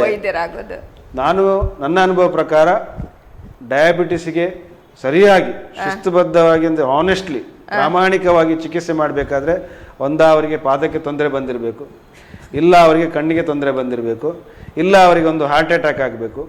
ಆಮೇಲೆ ಅವರು ಡಯಾಬಿಟಿಸ್ಗೆ ತಿಂಗಳು ಪರೀಕ್ಷೆ ಮಾಡಿಕೊಂಡು ಮಾಡುವವರ ಸಂಖ್ಯೆ ಜಾಸ್ತಿ ವಿನಃ ನನಗೆ ಡಯಾಬಿಟಿಸ್ ಇದೆ ಅಂತ ಹೇಳಿದ ಕೂಡಲೇ ಸರಿಯಾಗಿ ಚಿಕಿತ್ಸೆ ಮಾಡಿಕೊಳ್ಳುವ ಮೊದಲಿಂದಲೇ ಮಾಡುವವರ ಸಂಖ್ಯೆ ಕಡಿಮೆ ಇದೆ. ಒಂದು ವೇಳೆ ನೀವು ಡಯಾಬಿಟಿಸ್ ಇದೆ, ಇಲ್ಲ ಈಗ ನೀವು ನ್ಯಾಚುರಲ್ ಪೇಷಂಟ್ ಡಯಾಬಿಟಿಸ್ ಇದೆ ಅಂತ ಇವತ್ತು ಗೊತ್ತಾಯಿತು, ಸ್ಟಾರ್ಟ್ ಆಗಿದ್ದಷ್ಟೇ, ಸ್ಟಾರ್ಟ್ ಆಗಿ 1 ತಿಂಗಳಾಗಿದ್ದಷ್ಟೇ ಅಂತ ತಿಳ್ಕೊಳ್ಳುವ. ನಮ್ಮ ಪ್ರಕಾರ ನಿಮ್ಗೆ ಸ್ಟಾರ್ಟ್ ಆಗಿ 1-2 ವರ್ಷನೋ 3 ವರ್ಷನೋ ಆಗಿರುತ್ತೆ, ಅದು ಇರಲಿ, 1 ತಿಂಗಳೇ ಆಗಿದ್ದಂತ ತಿಳ್ಕೊಳ್ಳುವ. ಅಂಥವರು ಶಿಸ್ತುಬದ್ಧವಾಗಿ ಪ್ರತಿ ತಿಂಗಳು ಪರೀಕ್ಷೆಯನ್ನು ಮಾಡಿಸುತ್ತಾ ಕನಿಷ್ಠ 3 ತಿಂಗಳಿಗೊಮ್ಮೆ ಟೆಸ್ಟ್ ಮಾಡಿಕೊಂಡು ತಮ್ಮ ಶುಗರ್ ಲೆವೆಲನ್ನು ನಾರ್ಮಲ್ಲೇ ಇಟ್ಟುಕೊಂಡಿದ್ರೆ ಅವರಿಗೆ ಕಿಡ್ನಿಯ ತೊಂದರೆ ಆಗುವಂಥದ್ದಾಗಲಿ, ಡಯಾಬಿಟಿಸ್ನಿಂದ ಪಾದಗಳಿಗೆ ತೊಂದರೆ ಆಗುವಂತಾಗಲಿ, ಅದು ಎಂಡ್ ಆರ್ಟರಿ ಡ್ಯಾಮೇಜ್ ಅಂತ ಹೇಳ್ತೇವೆ, ಹಾರ್ಟ್ಗಳಿಗೆ ತೊಂದರೆ ಆಗೋದು, ಅದು ಆಗಬಾರ್ದು ಅಂತಿಲ್ಲ, ಆಗಬಹುದು. ಬಹಳ ಮುಂದೆ 30 ವರ್ಷ 40 ವರ್ಷ ತಗೊಳ್ಬಹುದು, ತುಂಬ ಮುಂದೆ ಹೋಗ್ಬೋದು. ಆದರೆ ಈ ಡಯಾಬಿಟಿಸ್ನಿಂದ ಈ ಡ್ಯಾಮೇಜ್ ಆಗೋದ್ರಲ್ಲೂ ಸಹ ನಮ್ಮ ವಂಶವಾಹಿಯ ಪ್ರಭಾವ ಇದೆ.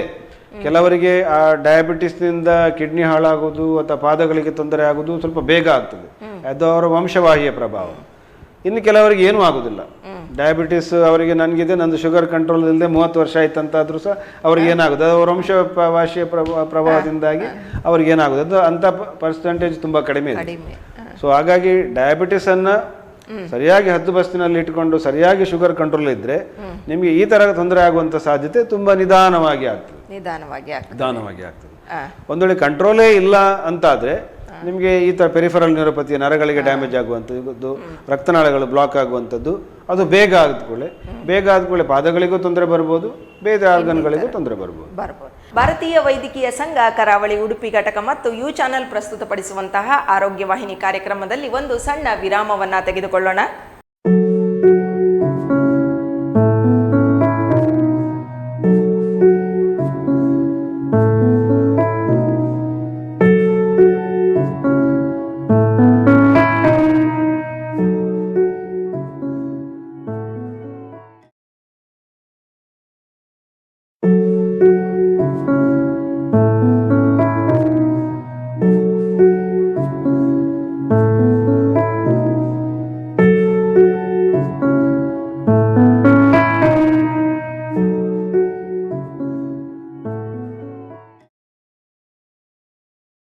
ವಿರಾಮದ ನಂತರ ಮತ್ತೊಮ್ಮೆ ಡಾಕ್ಟರ್ಗೆ ಕಾರ್ಯಕ್ರಮಕ್ಕೆ ಸ್ವಾಗತವನ್ನು ಹೇಳ್ತಾ ಒಂದಷ್ಟು ಪ್ರಶ್ನೆಗಳಿಗೆ ಉತ್ತರವನ್ನು ಹುಡುಕುವ ಪ್ರಯತ್ನವನ್ನು ಮಾಡೋಣ. ಈಗ ಹೇಳಿದ್ರಿ ಪರೀಕ್ಷೆ ಮಾಡುವವರ ಸಂಖ್ಯೆ ಬಹಳ ಕಡಿಮೆ, ಅವರು ಬರುವಾಗಲೇ ಒಂದಷ್ಟು ಮುಂದೆ ಹೋಗಿರ್ತದೆ ಅಥವಾ ಎಷ್ಟೋ ವರ್ಷ ಆಗಿರ್ತದೆ ಅಂತ. ಇವಾಗ ಪರೀಕ್ಷೆ ಇಲ್ಲ, ಇದನ್ನು ಕೇಳಿ ಸ್ವಲ್ಪ ಯಾರಿಗಾದರೂ ಒಂದು ಅರಿವಾಗಿ ಇಲ್ಲ ನಾನು ಹೋಗಿ ಮಾಡಿಸ್ಕೊಳ್ಬೇಕು ಅಂತಿದ್ರೆ ಯಾವ ಏಜ್ನಿಂದವೇ ಒಂದು ಶುಗರ್ ಟೆಸ್ಟನ್ನು ಮಾಡಿಸ್ಕೊಳ್ಳೋದು ಸೂಕ್ತ ಅಂತ ಹೇಳ್ತೀರಿ ಡಾಕ್ಟ್ರೇ? ಇವಾಗಿನ ಒಂದು ಪರಿಸ್ಥಿತಿಗೆ, ನಮ್ಮ ಆಹಾರ ಪದ್ಧತಿ, ಜೀವನ ಇವಾಗಿನ ಪರಿಸ್ಥಿತಿಯಲ್ಲಿ ನಾವು 25-30 ವರ್ಷಗಳ ಪ್ರಾಯಗಳಲ್ಲೇ ಡಯಾಬಿಟಿಸ್ ಇರುವವರನ್ನ ಕಂಡು ಹಿಡಿತಾ ಇದ್ದೇವೆ. ಈಗ ನಾನಂತೂ ನನ್ನ ಕ್ಲಿನಿಕ್, ನಾನು ಸರ್ಜರಿ ಕ್ಲಿನಿಕ್, ನನ್ನ ಕ್ಲಿನಿಕಲ್ಲಿ ಯಾರಿಗಾದರೂ ಗಾಯ ಆಗಿ ಬಂದರೆ ಅಥವಾ ಇನ್ಫೆಕ್ಷನ್ ಆಗಿ ಬಂದರೆ ಅವನು 20-22 ವರ್ಷದವನಿದ್ರೂ ಸಹ ನಾನೊಂದು ಶುಗರ್ ಟೆಸ್ಟ್ ಮಾಡಿಸ್ತೇನೆ. ಸುಮಾರು ಸರಿ ನಮಗೆ ಅವರಿಗೆ ಶುಗರ್ ಇದ್ದದ್ದು ಗೊತ್ತಾಗ್ತದೆ. ಹೌದು, ಯಾಕಂದ್ರೆ ಈಗ ನಮ್ಮ ಜೀವನ ಶೈಲಿ ತುಂಬಾ ಬದಲಾವಣೆ ಆಗಿದೆ. ಪರ್ಟಿಕ್ಯುಲರ್ಲಿ ಯಂಗರ್ ಜನರೇಷನ್ ಅವರಲ್ಲಿ ವ್ಯಾಯಾಮ ತುಂಬ ಕಡಿಮೆ, ಆಮೇಲೆ ಅವರಲ್ಲಿ ಅದು ಅಂಥದ್ದು ಸ್ಟ್ರೆಸ್ಫುಲ್ ಲೈಫ್ ಜಾಸ್ತಿ. ಸೊ ಹಾಗಾಗಿ ಸಕ್ಕರೆ ಕಾಯಿಲೆ ಬರುವಂಥ ಸಾಧ್ಯತೆಗಳು ಅವರಲ್ಲಿ ಬೇಗ ಇದೆ. ಸೊ ಸಾಮಾನ್ಯವಾಗಿ ನಿಮಗೆ ಫ್ಯಾಮಿಲಿ ಹಿಸ್ಟ್ರಿ ಇಲ್ಲ ಅಥವಾ ನಿಮ್ಮಲ್ಲಿ ಮುಂಚೆ ಯಾವುದಕ್ಕಾದರೂ ಟೆಸ್ಟ್ ಮಾಡಿಸಿದಾಗ ನಾರ್ಮಲಿ ಇದ್ದಿತ್ತು ಅಂತಾದರೆ ಕಾರಣ 30 ವರ್ಷಗಳ ನಂತರ ನೀವು ಪರೀಕ್ಷೆ ಅನ್ನು ಆರಂಭಿಸಬಹುದು. ಆದರೆ ಒಂದು ಸಂದರ್ಭ ಸಿಕ್ಕಿದಾಗ, ಉದಾಹರಣೆಗೆ ಜ್ವರ ಬಂತು ಅಥವಾ ಕೈಕಾಲುಗಳಲ್ಲಿ ಗಾಯ ಆಯಿತು, ಏನೋ ಒಂದು ಆಕ್ಸಿಡೆಂಟ್ ಆಯಿತು, ಏನಾದ್ರು ಆದಾಗ ಆ ಟೈಮಲ್ಲಿ ಒಂದು ರಕ್ತ ಪರೀಕ್ಷೆ ಒಂದು ಮಾಡಿಸಿಬಿಟ್ರೆ ಆವಾಗ ನಿಮಗೆ ಈ ಕಾಯಿಲೆಗೆ ಪೂರಕವಾಗಿ ಟೆಸ್ಟ್ ಮಾಡಿದಾಗ ಆಗ್ತದೆ, ಹಾಗೆ ಸಕ್ಕರೆ ಕಾಯಿಲೆ ಇದ್ದಾಗೂ ನೋಡಿದಾಗೂ ಆಗ್ತದೆ. ಇಲ್ಲದ್ರೆ ಒಂದು 30 ವರ್ಷ ಪ್ರಾಯದ ನಂತರ ಸಾಧಾರಣವಾಗಿ ನೀವು ರಕ್ತ ಪರೀಕ್ಷೆಯನ್ನು ಒಂದು 6 ತಿಂಗಳಿಗೊಮ್ಮೆ ಅಥವಾ ವರ್ಷಕ್ಕೊಮ್ಮೆ ಮಾಡ್ಬೋದು. ಒಂದು ನಿಮಗೆ ಫ್ಯಾಮಿಲಿ ಹಿಸ್ಟ್ರಿ ಇದ್ರೆ, ನಿಮ್ಮಲ್ಲಿ ತಂದೆ ತಾಯಂದರಿಗೆ, ಅಕ್ಕ ಅಣ್ಣಂದರಿಗೆ ಯಾರಿಗಾರು ಡಯಾಬಿಟಿಸ್ ಇದ್ದಿದ್ರೆ ನೀವು ಇನ್ನೂ ಸ್ವಲ್ಪ ಬೇಗನೆ ಆರಂಭ ಮಾಡ್ಬೋದು. ಹಾಗೂ ಸ್ವಲ್ಪ ಜಾಸ್ತಿ ಫ್ರೀಕ್ವೆಂಟ್ ಆಗಿ, ಇದಕ್ಕೆ ಯಾವುದು ಮಾನದಂಡಗಳಿಲ್ಲ, ಜಾಸ್ತಿ ಏನು ತಿಂಗಳಿಗೊಮ್ಮೆ ಮಾಡಬೇಕು 2 ತಿಂಗಳಿಗೊಮ್ಮೆ ಮಾಡ್ಬೇಕಂತ ಹೇಳುವಂತ ಮಾನದಂಡ ಇಲ್ಲ. ಆದರೆ 40, 50, 60 ವರ್ಷ ದಾಟಿದ ಹಾಗೆ ಸಕ್ಕರೆ ಕಾಯಿಲೆ ಬರುವಂತಹ ಸಾಧ್ಯತೆಗಳು ಜಾಸ್ತಿ ಇರ್ತದೆ. ಹಾಗಾಗಿ ನೀವು ಮೋರ್ ಫ್ರೀಕ್ವೆಂಟ್ ಆಗಿ ತಪಾಸಣೆ ಮಾಡಬೇಕು. ಎಷ್ಟೋ ಸರಿ ನಾವು ನೋಡ್ಕೊಂಡ ಹಾಗೆ, ನಾನು ಕಾಲಲ್ಲಿ ಗಾಯ ಆಗಿ ಅಥವಾ ಇನ್ಫೆಕ್ಷನ್ ಆಗಿ ಬಂದಿರ್ತಾರೆ, ನಾನು 1 ತಿಂಗಳ ಮುಂಚೆ ಶುಗರ್ ಟೆಸ್ಟ್ ಮಾಡಿದ್ದೆ ನಾರ್ಮಲ್ ಇತ್ತು ಅಂತ ಹೇಳ್ತಾರೆ. ನಾವು ಇವತ್ತು ಟೆಸ್ಟ್ ಮಾಡಿ, ಇವತ್ತು ಸಹ ಒಂದು ಹಾಗೆ ಆಗಿದೆ. ಇವತ್ತು ಮಧ್ಯಾಹ್ನ ಬೆಳಗ್ಗೆ ನಾನು ಪರೀಕ್ಷೆ ಮಾಡಿದಾಗ ನನಗೆ 140 ಕಳೆದ ತಿಂಗಳಿತ್ತು ಅಂತ ಹೇಳಿದ್ರು. ಇವತ್ತು ನಾನು ಅವರಿಗೆ ಒತ್ತಾಯದಲ್ಲಿ ಟೆಸ್ಟ್ ಮಾಡಿಸುವಾಗ 336 ಇತ್ತು. ಸೊ ಹಾಗಾಗಿ ಅದು 1 ತಿಂಗಳ ಗ್ಯಾಪ್ನಲ್ಲಿ ಡಯಾಬಿಟಿಸ್ ಬಂದದ್ದು. ಅವರು ಮುಂಚೆ ಪ್ರೀ ಡಯಾಬಿಟಿಸ್ನಲ್ಲಿ ಇರ್ತಾರೆ, ಅದೀಗ ಡಯಾಬಿಟಿಸ್ ಅವರಿಗೆ ಎಕ್ಸ್ಪ್ರೆಸ್ ಆಗಿರ್ತದೆ. ಸೊ ಹಾಗೆ 1 ತಿಂಗಳ ಮುಂಚೆ ನೀವು ರಕ್ತ ಪರೀಕ್ಷೆ ಮಾಡಿಸಿದ್ರು ಸಹ ಇವತ್ತು ನೀವು ಕಾಯಿಲೆ ಯಾವುದಾದ್ರು ಒಂದು ಕಾಯಿಲೆಗೆ ಬಂದಿದ್ದೀರಂತಾದ್ರೆ ಪುನಃ ಶುಗರ್ ಪರೀಕ್ಷೆ ಮಾಡಿಸೋದು ಉತ್ತಮ. ವೀಕ್ಷಕರೇ ನೋಡಿದ್ರಲ್ಲ, ನಾವು ನಮ್ಮ ಆರೋಗ್ಯಕ್ಕಾಗಿ ಸ್ವಲ್ಪ ಸಮಯವನ್ನು ಮೀಸಲಿಟ್ಕೊಳ್ಬೇಕು ಅಂತ ಹೇಳ್ಕೊಂಡು ಬಂದಂತಹ ಅದೆಷ್ಟೋ ಡಾಕ್ಟ್ರುಗಳು ಹೇಳಿದ್ದಾರೆ. ಆದ್ದರಿಂದ ಆ ಸ್ವಲ್ಪ ಸಮಯದಲ್ಲಿ ಒಮ್ಮೆ ಆದರೂ ಸಹ ಅಂತ ಹೇಳಿದರು ಡಾಕ್ಟ್ರು ಯಾವ ಥರ ಮಾಡಬೇಕು ಅಂತ ಹೇಳ್ಕೊಂಡು. ಆವಾಗ ಒಮ್ಮೆ ಆದರೂ ಸಹ ಒಮ್ಮೆ ಶುಗರ್ ಟೆಸ್ಟನ್ನು ಮಾಡಿಸ್ಕೊಳ್ಳುವಂಥದ್ದು, ಬರುವುದನ್ನು ಮುಂದೆ ಹಾಕ್ಬೋದು, ಅಥವಾ ಅದರಿಂದ ಮುಂದೆ ಬರುವಂಥ ದೊಡ್ಡ ಸಮಸ್ಯೆಗಳನ್ನು ಇನ್ನೊಂದಷ್ಟು ವರ್ಷ ಮುಂದೆ ದೂಡಬಹುದು ಅಂತ ಹೇಳಿದ್ರು ಡಾಕ್ಟ್ರೆ. ಈಗ ಮುಂದೆ ಪ್ರಶ್ನೆಗೆ ಹೋಗೋದಾದರೆ, ಈ ಮಧುಮೇಹಿಗಳು ಯಾವ ಥರದಾದಂಥ ಪಾದರಕ್ಷೆಯನ್ನು ಬಳಸಬೇಕು ಅಂತ, ಅಂದರೆ ಈಗ ಸಾಮಾನ್ಯವಾಗಿ ಎಲ್ಲರೂ ಬಳಸ್ತೇವಲ್ಲ ಅದೇ ಥರದ, ಅಥವಾ ಅವರಿಗೆ ವಿಶೇಷವಾದಂಥ ಬೇರೆ ಏನಾದರೂ ಪಾದರಕ್ಷೆಗಳು ಬೇಕಾಗ್ತದ ಅಂತ? ಮಧುಮೇಹದಿಂದ ನಾನು ಹೇಳಿದಾಗೆ ಒಂದು ರಕ್ತನಾಳಗಳು ಬ್ಲಾಕ್ ಆಗಿರುವಂಥದ್ದು, ಹಾಗೂ ಮುಖ್ಯವಾಗಿ ತೊಂದರೆ ಬರುವಂಥದ್ದು ಅವರಿಗೆ ಸ್ಪರ್ಶ ಜ್ಞಾನ, ಮುಟ್ಟಿದ್ರೆ ಗೊತ್ತಾಗದಿರುವಂಥದ್ದು, ಚುಚ್ಚಿದ್ರೆ ನೋವಾದರೆ ಗೊತ್ತಾಗದಿರುವಂಥದ್ದು. ಇನ್ನು ಕೆಲವೊಮ್ಮೆ ಏನಾಗಿರ್ತದೆ, ಈ ಡಯಾಬಿಟಿಸ್ನಿಂದಾಗಿ ಅವರಿಗೆ ಇನ್ಫೆಕ್ಷನ್ ಆಗಿರ್ತದೆ, ಅದರಿಂದ ನಾವು ಆಪರೇಷನ್ ಮಾಡಿ ಅಲ್ಲಿ ಕೀವು ತೆಗೆದಿರ್ತೇವೆ. ಸೊ ಆ ಕೀವು ತೆಗೆಯುವಾಗ ಅಷ್ಟು ಭಾಗದ ಚರ್ಮ ಹೋಗಿರ್ತದೆ. ಆ ಚರ್ಮಕ್ಕೆ ನಾನು ಹಾಗೆ ಹೇಳಿದಾಗೆ ಬೇರೆ ರಿಪ್ಲೇಸ್ಮೆಂಟ್ ಇರುವುದಿಲ್ಲ, ಬರೀ ಅಲ್ಲಿ ಗಾಯದ ಕಲೆ ಇರ್ತದೆ. ಆ ಗಾಯದ ಕಲೆ ಇದ್ದ ಭಾಗ ನಮ್ಮ ದೇಹದ ಒತ್ತಡವನ್ನು ತಡ್ಕೊಳ್ಲಿಕ್ಕೆ ಆಗುದಿಲ್ಲ. ಚರ್ಮ ದಪ್ಪ ಇರುವುದಿಲ್ಲ, ಮೆದು ಇರ್ತದೆ. ಆ ಗಾಯ ಗುಣ ಆಗಿದ್ರೂ ಸಹ ಗಾಯದ ಭಾಗ ಮೆತ್ತಗಿರ್ತದೆ, ಅದರ ಅಡಿಯಲ್ಲಿ ಕುಶನ್ ಇರುವುದಿಲ್ಲ. ಸೊ ಹಾಗೆ ದೇಹದ ಒತ್ತಡವನ್ನು ತಡ್ಕೊಳ್ಳೋದಿಲ್ಲ, ಹಾಗೆ ನೆಲದ ಘರ್ಷಣೆಯನ್ನು ಅದು ತಗೊಳ್ಳೋದಿಲ್ಲ. ಸೊ ಹಾಗೆ ಆ ಚರ್ಮ ಗಾಯ ಕಲೆ ಇದ್ದವರು, ಅಥವಾ ಕೆಲವರದ್ದು ನಾವು ಗ್ಯಾಂಗ್ರೀನ್ ಆಗಿ ಬೆರಳುಗಳನ್ನೇ ಕಟ್ ಮಾಡಿರ್ತೇವೆ, ಒಂದೆರಡು ಮೂರು ಬೆರಳುಗಳೇ ಇರುವುದಿಲ್ಲ, ಆವಾಗ ಅವರಿಗೆ ಬ್ಯಾಲೆನ್ಸ್ ಆಗಿ ನಡಿಲಿಕ್ಕೆ ಆಗುವುದಿಲ್ಲ. ಸೊ ಹಾಗಾಗಿ ಒಂದು ಸ್ಪರ್ಶಜ್ಞಾನ ಇಲ್ಲದೆ ಇರುವುದರ ಕಾರಣದಿಂದಾಗಿ, ಹಾಗೂ ಈ ಥರದ ಅಂಗ ಉನ್ನತಿಗಳು, ಆ ಪಾದದಲ್ಲಿ ಡಿಫಾರ್ಮಿಟಿ ಇರೋದ್ರಿಂದಾಗಿ ಅದಕ್ಕೆ ಸರಿಯಾದಂತಹ ಒಂದು ಪಾದರಕ್ಷೆಯನ್ನು ನಾವು ಮಾಡಬೇಕಾಗ್ತದೆ. ಅದೇ ಈಗ ನಾವು ಪಾದರಕ್ಷೆಯನ್ನು ಯಾವ ರೀತಿ ಮಾಡ್ತೇವೆ ಅಂತ ಹೇಳಿದ್ರೆ, ಅವರಿಗೆ ಸ್ಪರ್ಶಜ್ಞಾನ ಕಡಿಮೆ ಇರೋದ್ರಿಂದ ನೆಲದಲ್ಲಿ ಯಾವುದಾದ್ರು ಕಲ್ಲಾಗಲಿ ಅಥವಾ ಶೂಪಾದ ವಸ್ತು ಆಗಲಿ ಚುಚ್ಚಿದ್ರೆ ಗೊತ್ತಾಗದೇ ಇರೋದ್ರಿಂದ ಆ ಪಾದರಕ್ಷೆಗೆ 2 ಲೇಯರ್ ಅನ್ನು ಕೊಟ್ಟಿರ್ತೇವೆ. ಒಂದು ಕೆಳಬಿನ ಭಾಗ, ನೆಲಕ್ಕೆ ತಾಗುವಂತಹ ಭಾಗ, ಅದು ಸ್ವಲ್ಪ ಗಟ್ಟಿ ಇರ್ತದೆ, ರಬ್ಬರ್, ಹಾರ್ಡ್ ರಬ್ಬರ್. ಅದೇ ಮೇಲ್ಭಾಗ ನಮ್ಮ ಪಾದಕ್ಕೆ ತಾಗೋದ್ರಿಂದ ನಮ್ಮ ಪಾದಕ್ಕೆ ಅದು ಹಾರ್ಡ್ ರಬ್ಬರ್ ಇಂದ ಏನು ತೊಂದರೆ ಆಗಬಾರ್ದು, ಅದೇ ಕುಶನ್ ಎಫೆಕ್ಟ್ ಕೊಡ್ಬೇಕಂತ ಹೇಳಿ MCR ಅಂತ ಹೇಳಿ, MCR ಅಂತ ಹೇಳುವಂತ ಒಂದು ಮೆಟೀರಿಯಲ್ ಅದು ಮೆತ್ತನೆ ಇರ್ತದೆ, ಕುಶನ್ ತರ, ಸ್ಪಾಂಜ್ ತರ ಇರ್ತದೆ. ಆ ಮೆಟೀರಿಯಲ್ ಹಾಕಿದಂತ ಮೇಲ್ಭಾಗದಲ್ಲಿ ಆ ಮೆಟೀರಿಯಲ್ MCR ಮೆಟೀರಿಯಲ್, ನೆಲದ ಭಾಗದಲ್ಲಿ ಆ ದಪ್ಪ ಹಾರ್ಡ್ ರಬ್ಬರ್ ಹಾಕಿ ಒಂದು ಚಪ್ಪಲ್ ತರ ಮಾಡ್ತಾರೆ. ಈಗ ಒಂದು ವೇಳೆ ನಿಮ್ಮದು ಎಲ್ಲಾ ಬೆರಳುಗಳು ಸರಿಯಾಗಿದೆ, ನೀವು ಅಂಗುಷ್ಟದಲ್ಲಿ ಚಪ್ಪಲಿಯನ್ನು ಹಿಡಿಬಹುದು ಅಂತಾದ್ರೆ ನಿಮ್ಗೆ ಸ್ಲಿಪ್ಪರ್ ತರ ಸಾಕಾಗ್ತದೆ. ಒಂದ್ ವೇಳೆ ಏನಾಗ್ತದೆ ಅಂತ ಹೇಳಿದ್ರೆ ತುಂಬಾ ನ್ಯೂರೋಪತಿ ಜಾಸ್ತಿ ಇದ್ದು ಅಂಗುಷ್ಟದಲ್ಲಿ ಚಪ್ಪಲಿಯನ್ನ ಹಿಡಿಲಿಕ್ಕೆ ಆಗುದಿಲ್ಲ, ಸ್ಲಿಪ್ ಆಗ್ತದೆ ಅಂತ ಆದ್ರೆ ನಿಮ್ಗೆ ಬೆಲ್ಟ್ ಇರುವಂತಹ ಪಾದಗಳು ಬೇಕಾಗ್ತದೆ, ಪಾದರಕ್ಷೆಗಳು. ಸೊ ಅದೇ ರೀತಿ ಒಂದ್ ವೇಳೆ ಎಲ್ಲಿಯಾದ್ರೂ ಒಂದು ಕಡೆ ಗಾಯ ಇದ್ರೆ, ಆ ಗಾಯ ಇದ್ದ ಕಡೆ ಒಂದು ನಾವು ಆಫ್ ಲೋಡಿಂಗ್ ಅಂತ ಮಾಡ್ತೇವೆ. ಆಫ್ ಲೋಡಿಂಗ್ ಅಂತ ಹೇಳಿದ್ರೆ ಆ ಗಾಯ ಇದ್ದ ಜಾಗ ನಮ್ಮ ಚಪ್ಪಲಿಗೆ ತಾಗಬಾರ್ದು. ಆ ರೀತಿ ಆ ಭಾಗದಲ್ಲಿ ಒಂದು ಸಣ್ಣ ಚಪ್ಪಲ್ನಲ್ಲಿ ಒಂದು ತೂತನ್ನ ಕೊರೆದು, ಅದು ಆಫ್ ಲೋಡಿಂಗ್ ಅಂತ, ಆ ಚರ್ಮದ ಗಾಯದ ಭಾಗ ಚಪ್ಪಲಿಗೆ ತಾಗದ ರೀತಿಯಲ್ಲಿ ಆಫ್ ಲೋಡಿಂಗ್ ಅಂತ ಮಾಡ್ತೇವೆ. ಅದೇ ರೀತಿ ಎಲ್ಲಿಯಾದರೂ ಬೆರಳುಗಳು ಕಟ್ ಮಾಡಿದ್ರೆ, ನಾವು ಆಲ್ರೆಡಿ ಆಂಪುಟೇಷನ್ ಅಂತ ಮಾಡಿದ್ರೆ, ಆ ಬೆರಳಿನ ಭಾಗಗಳನ್ನ ಕವರ್ ಮಾಡ್ಲಿಕ್ಕೋಸ್ಕರ ಬೇರೆ ರೀತಿಯಲ್ಲಿ ಅದನ್ನು ಪಾದರಕ್ಷೆಗಳನ್ನು ಕವರ್ನಿಟ್ಟು ಹೊಲಿಯುವಂಥದ್ದು. ಸೊ ಇದು ಡಯಾಬಿಟಿಸ್ನವರಿಗೆ ಪಾದರಕ್ಷೆಗಳನ್ನು ಮಾಡಿಕೊಡುವಂಥದ್ದು. ಅವರ ಅಳತೆಯನ್ನು ತೆಗೆದು ಅವರಿಗೆ ಯಾವ ರೀತಿ ಕಾಲಿನಲ್ಲಿ ಗಾಯ ಇದೆ, ಯಾವ ರೀತಿ ಡಿಫಾರ್ಮಿಟಿ ಇದೆ ನೋಡಿಕೊಂಡು ನಾವು ಹೊಲಿಸುವಂಥದ್ದು. ಅದಕ್ಕೆ ಸ್ಪೆಷಲಿಸ್ಟ್ ಆಗಿ ಆ ಪಾದರಕ್ಷೆ ಹೊಲಿಯುವ ಕಂಪನಿಗಳೇ ಇವೆ. ಇನ್ನು ಡಯಾಬಿಟಿಸ್ ಇದ್ದು ಅವರಿಗೆ ಪೆರಿಫೆರಲ್ ನ್ಯೂರೋಪತಿ ಇಲ್ಲ, ಅದನ್ನು ನೀವೇ ಪರೀಕ್ಷೆ ಮಾಡ್ಬೋದು. ನಿಮ್ಮ ಕಾಲಿಗೆ ಮುಟ್ಟಿದ್ರೆ ಗೊತ್ತಾಗ್ತದ, ಚುಚ್ಚಿದ್ರೆ ಗೊತ್ತಾಗ್ತದ, ಅಥವಾ ಬಿಸಿ ಗೊತ್ತಾಗ್ತದ ಅಂತ ನೀವೇ ಒಂದು ತಪಾಸಣೆ ಮಾಡ್ಬೋದು. ಆ ತಪಾಸಣೆ ಮಾಡಿ ನಿಮ್ಮ ಪಾದಗಳು ನಾರ್ಮಲ್ ಇದೆ, ಯಾವುದೇ ರೀತಿಯ ಸೆನ್ಸರಿ ಪ್ರಾಬ್ಲಮ್ ಇಲ್ಲ ಅಂತ ಆದ್ರೆ ನೀವು ಮಾಮೂಲಿ ಪಾದರಕ್ಷೆಗಳನ್ನೇ ಬಳಸಬಹುದು. ಮಾಮೂಲಿ ಪಾದರಕ್ಷೆಗಳನ್ನು ಬಳಸುವಾಗ ಕವರ್ ಇದ್ದಂತ ಶೂಸ್ ಟೈಪ್, ಅದು ಕೂಡ ಯಾವುದು ಬಟ್ಟೆಯ ಕ್ಯಾನ್ವಾಸ್ನ ಶೂಸ್ ಟೈಪ್ ಇದ್ದದ್ದು ಒಳ್ಳೆಯದು. ಅದೇ ರೀತಿ ಅಡಿಯಲ್ಲಿ ಪಾದರ ಕೇಳಿರುವಂಥದ್ದು ಮೆದುವಾಗಿರ್ಬೇಕು, ಸರಿಯಾಗಿ ಫಿಟ್ಟಿಂಗ್ ಇರಬೇಕು. ಬಹಳ ಕಂಜೆಸ್ಟೆಡ್ ತುದಿ ಚೂಪಾದ್ದು ಕಂಜೆಸ್ಟೆಡ್ ಚಪ್ಪಲು ಅಥವಾ ಇನ್ನೊಬ್ಬರ ಚಪ್ಪಲು, ಇದನ್ನು ನಾನು ತಮಾಷೆ ಮಾಡೋದಲ್ಲ, ಹಾಗೆ ಮಾಡ್ತಾರೆ. ಆ ಥರ ಮಾಡಬಾರ್ದು. ನಿಮ್ಮ ಅಳತೆಗೆ ಸರಿಯಾಗಿ ಹೊಂದುವಂತಹ ಚಪ್ಪಲನ್ನೇ ನೀವು ಹಾಕಬೇಕು, ಮೆತ್ತಗಿರಬೇಕು.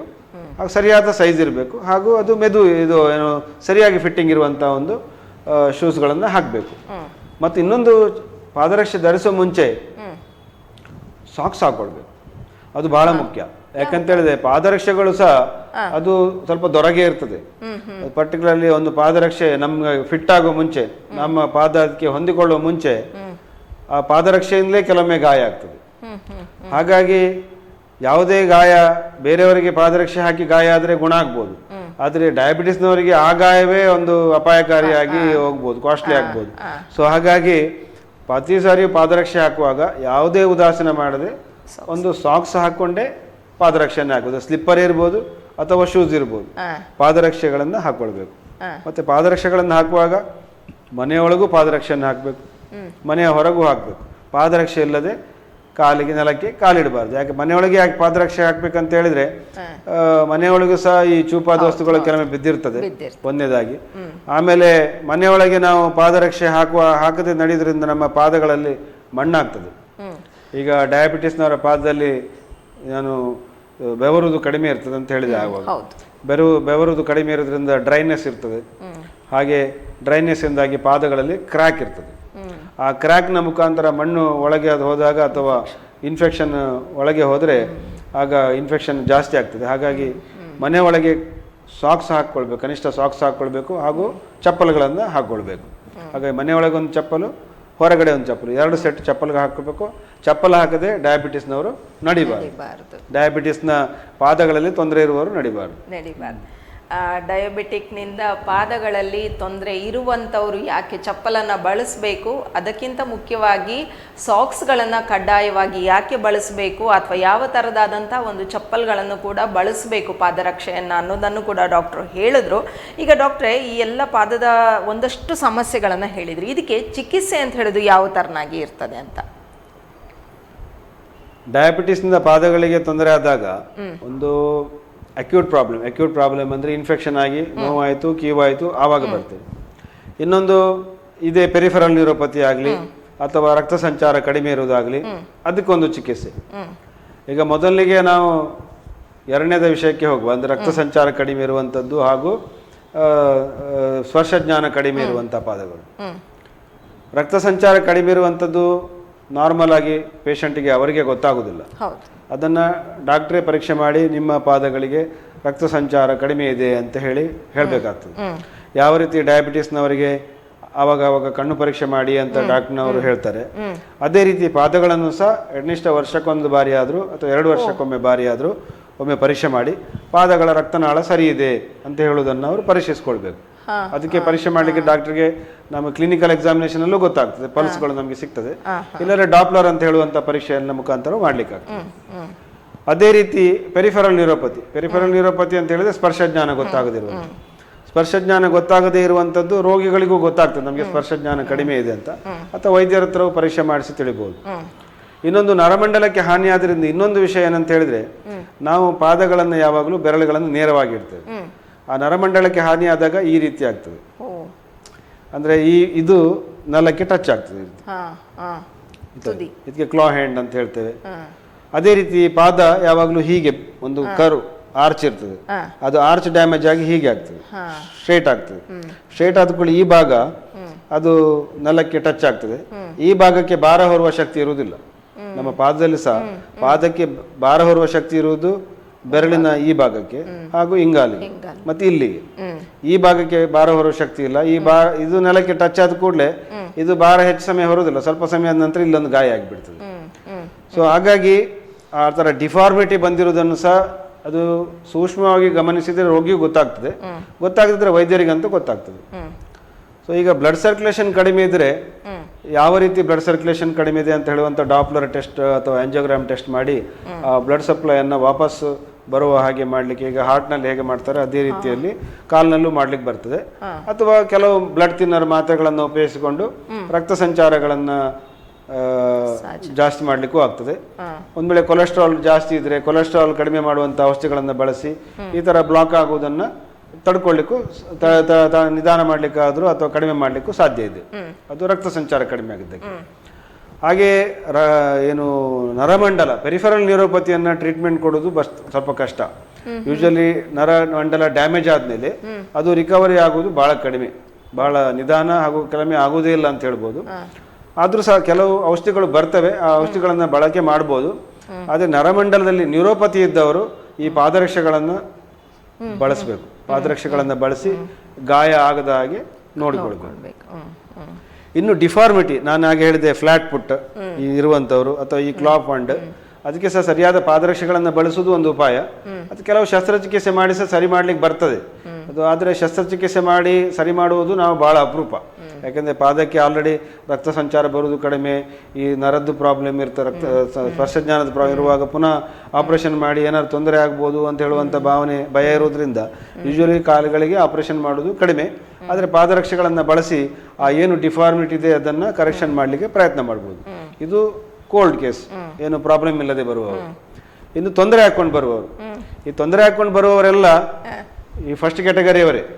ರಕ್ತನಾಳದಲ್ಲಿ ಸಂಚಾರ ಕಡಿಮೆ ಇರ್ತದೆ, ಸ್ಪರ್ಶಜ್ಞಾನ ಕಡಿಮೆ ಇರ್ತದೆ, ಡಿಫಾರ್ಮಿಟಿ ಇರ್ತದೆ, ಶುಗರ್ ಜಾಸ್ತಿ ಇರ್ತದೆ. ಹೆಚ್ಚಿನ ಕೇಸುಗಳಲ್ಲಿ ನಿರ್ಲಕ್ಷ್ಯ ಇರ್ತದೆ ಆ ಪಾದಗಳ ಬಗ್ಗೆ. ಅಟ್ಲೀಸ್ಟ್ ಫಸ್ಟ್ ಟೈಮ್ ಅವರಿಗೆ ಡಯಾಬಿಟಿಸ್ ಆಗಿ ಈ ಥರ ಆಗುವಾಗ ಈ ಥರ ಆಗುತ್ತೆ ಅಂತ ಹೇಳುವಂಥ ಒಂದು ನಾಲೆಜೇ ಇರಲ್ಲ ಅವರಿಗೆ. ಸೊ ಹಾಗಾಗಿ ಪಾದಗಳನ್ನು ಅವರು ಮುಂಚಿನ ಹಾಗೆ ಉಪಯೋಗಿಸ್ತಾ ಇರ್ತಾರೆ, ಅದಕ್ಕೆ ಬಗ್ಗೆ ಗಮನ ಕೊಟ್ಟಿರೋದಿಲ್ಲ. ಖಾಲಿ ಸಕ್ಕರೆ ಕಂಟ್ರೋಲ್ ಬಗ್ಗೆ ಮಾತ್ರ ಯೋಚನೆ ಮಾಡಿರ್ತಾರೆ. ಹಾಗಾಗಿ ಪಾದಗಳಿಗೆ ಮುಳ್ಳು ಕಂತಿದ್ದು ಅವನು ಗೊತ್ತಾಗೋದ್ರಿಂದ ಇನ್ಫೆಕ್ಷನ್ ಆಗಿ ಬರ್ತಾರೆ. ಬಟ್ ಇನ್ಫೆಕ್ಷನ್ ಆಗಿ ಬಂದಾಗ ಆದಷ್ಟು ಬೇಗನೆ ನಿಮಗೆ ಇನ್ಫೆಕ್ಷನ್ ಆಗಿದೆ ಎಂಬುದನ್ನು ಪತ್ತೆ ಹಚ್ಚಬೇಕು. ಯಾಕಂದರೆ ನಿಮಗೆ ಕಾಲುಗಳಲ್ಲಿ, ಹಿಂಗಾಲುಗಳಲ್ಲಿ ಒಂದು ಮುಳ್ಳು ತಾಗಿ ಗಾಯ ಆಗಿ ಕೀವಾಗಿದ್ದಿದ್ರೆ ನಿಮಗೆ ಕೆಲವೊಮ್ಮೆ ಗೊತ್ತಾಗಲ್ಲ, ಯಾಕಂದ್ರೆ ನೋವಿರಲ್ಲ. ಸೊ ಅದನ್ನು ಹೇಗೆ ಗೊತ್ತಾಗೋದು? ಇನ್ನೊಬ್ರು ನೋಡಬೇಕು, ಇಲ್ಲದ್ರೆ ನೀವು ನೋಡಬೇಕು. ಇಲ್ಲದಿದ್ದರೆ ಏನೋ ಇನ್ಫೆಕ್ಷನ್ ತುಂಬ ಜೋರಾಗಿ ಜ್ವರ ಎಲ್ಲ ಬಂದಮೇಲೆ ಯಾಕೆ ಜ್ವರ ಬಂದಿದೆ ಅಂತ ನೋಡುವಾಗ ಗೊತ್ತಾಗಬೇಕು. ಸೊ ಅಂದರೆ ಅದು ಯೂಶ್ವಲಿ ಒಂದು ಮುಳ್ಳು ತಾಗಿ ಒಂದು ವಾರ ಆದಮೇಲೆ ಗೊತ್ತಾಗುವಂಥ. ಸೊ ಅಷ್ಟು ಡಿಲೇ ಆಗಿಯೇ ಬರ್ತಾರೆ. ಅಂದರೆ ನಾನು ಹೇಳೋದಂತಂದರೆ, ಯಾರು ನಮಗೆ ಸೆಲ್ಯುಲೈಟಿಸ್ ಅಂತ ಈ ಕಾಯಿಲೆ ಹೆಸರು, ಇನ್ನು ಮುಳ್ಳಾಗಿ ಗಾಜು ಆಗಲಿ, ಏನೋ ತುಚ್ಚಿ ಆಗಲಿ, ಇನ್ಫೆಕ್ಷನ್ ಆಗಿ ಬರುವಂಥ ಕಾಯಿಲೆಗೆ ಸೆಲ್ಯುಲೈಟಿಸ್ ಅಂತೇಳಿ. ಸೆಲ್ಯುಲೈಟಿಸ್ ಚಳಿ ಜ್ವರ ಆಗಿ ಕಾಲು ಇಷ್ಟು ದಪ್ಪ ಆಗಬೇಕಾದ್ರೆ ಅದು ತಾಗಿ 1 ವಾರ 10 ದಿವಸ ಆಗಿರ್ತದೆ, ಆಮೇಲೆ ಅವ್ರು ಬಂದಿರ್ತಾರೆ. ಸೊ ಅಷ್ಟು ಡಿಲೇ ಆಗಿರ್ತದೆ. ಅವರು ಗುರುತು ನಮಗೆ ಕಾಲಿಗೊಂದು ಏನೋ ಆಗಿತ್ತು ಅಂತ ಹೇಳುವಂಥದ್ದು ಗೊತ್ತಾಗಲಿಕ್ಕೆ ಅವ್ರಿಗೆ ಅಷ್ಟು ತಡ ಹೋಗ್ತದೆ. ಸೊ ಅಂಥವರಿಗೆ ಆ್ಯಂಟಿಬಯೋಟಿಕ್ ಬೇಕಾಗ್ತದೆ. ಆ್ಯಂಟಿಬಯೋಟಿಕ್ ಅಂದರೆ ಈ ಬ್ಯಾಕ್ಟೀರಿಯಾಗಳನ್ನು ಕೊಲ್ಲುವಂಥ ಒಂದು ಇಂಜೆಕ್ಷನ್. ಅದು ಹೆಚ್ಚಾಗಿ ಮಾತ್ರೆ ರೂಪದಲ್ಲಿ ತಗೊಂಡದ್ದು ಅಲ್ಲಿಗೆ ತಲುಪುವುದೇ ಇಲ್ಲ. ಅವುಗಳಿಗೆ ಇಂಜೆಕ್ಷನ್ನೇ ಬೇಕಾಗ್ತದೆ. ಹಾಗಾಗಿ ಹೆಚ್ಚಿನ ಕೇಸುಗಳು ಸೆಲ್ಯುಲೈಟಿಸ್ನವರು, ಡಯಾಬಿಟಿಸ್ನವರು ನಾವು ಆಸ್ಪತ್ರೆಯಲ್ಲಿ ಭರ್ತಿ ಮಾಡಿಕೊಂಡು ಅವರಿಗೆ ಸೂಕ್ತವಾದ ಡೋಸ್ನ ಪ್ರಮಾಣದಲ್ಲಿ ಒಂದು ಇಂಜೆಕ್ಷನ್ ಹಾಕಿದರೆ ಯೂಶ್ವಲಿ 2-3 ದಿವಸದಲ್ಲಿ ಅದು ಕಡಿಮೆ ಆಗ್ತದೆ. ಹಾಗಾಗಿ ಈ ಇನ್ಫೆಕ್ಷನ್ ಅವರಿಗೆ ನನ್ನ ಮೊದಲನೇ ಸಲಹೆ ಅಂತ ಹೇಳಿದ್ರೆ, ನೀವು 1 ದಿನ ತಡ ಮಾಡ್ತೀರಿ ನ್ಯಾಚುರಲ್, ಯಾಕಂದ್ರೆ ನಿಮಗೆ ಮುಳ್ಳು ಚುಚ್ಚಿದ್ದು ಗೊತ್ತಾಗಲ್ಲ. 2 ದಿನವೂ ತಡ ಆಗ್ತದೆ, 3 ದಿನವೂ ತಡ ಆಗ್ತದೆ. ಆದಮೇಲೆ ಗೊತ್ತಾದ್ಮೇಲೂ ಕೆಲವರು ತಡ ಮಾಡ್ತಾರೆ. ಗೊತ್ತಾದ್ಮೇಲೆ ಅಂತ ಹೇಳಿದ್ರೆ ಹೇಗಂತ ಹೇಳಿದ್ರೆ, ಸೆಲ್ಯುಲೈಟಿಸ್ ಆಗಿ ಇನ್ಫೆಕ್ಷನ್ ಆಗಿ ಬಂದಿರ್ತಾರೆ, ಅವರ ಶುಗರ್ ನಾವು 300-400 ಇದೆ ಅಂತ ಹೇಳ್ತೇವೆ, ಪ್ಲಸ್ ನಿಮ್ಮ ಇನ್ಫೆಕ್ಷನ್ ಕಡಿಮೆ ಆಗಲಿಕ್ಕೆ ಇಂಜೆಕ್ಷನ್ ಬೇಕಂತ ಹೇಳ್ತೇವೆ. ಆದರೂ 1 ದಿನ ನೋಡುವ, ಇವತ್ತೊಂದು ದಿವಸ ಮಾತ್ರೆ ಕೊಟ್ಟು ನೋಡಿ ಅಂತೇಳಿ ಇನ್ನೂ 1 ದಿನ ತಡ ಮಾಡ್ತಾರೆ.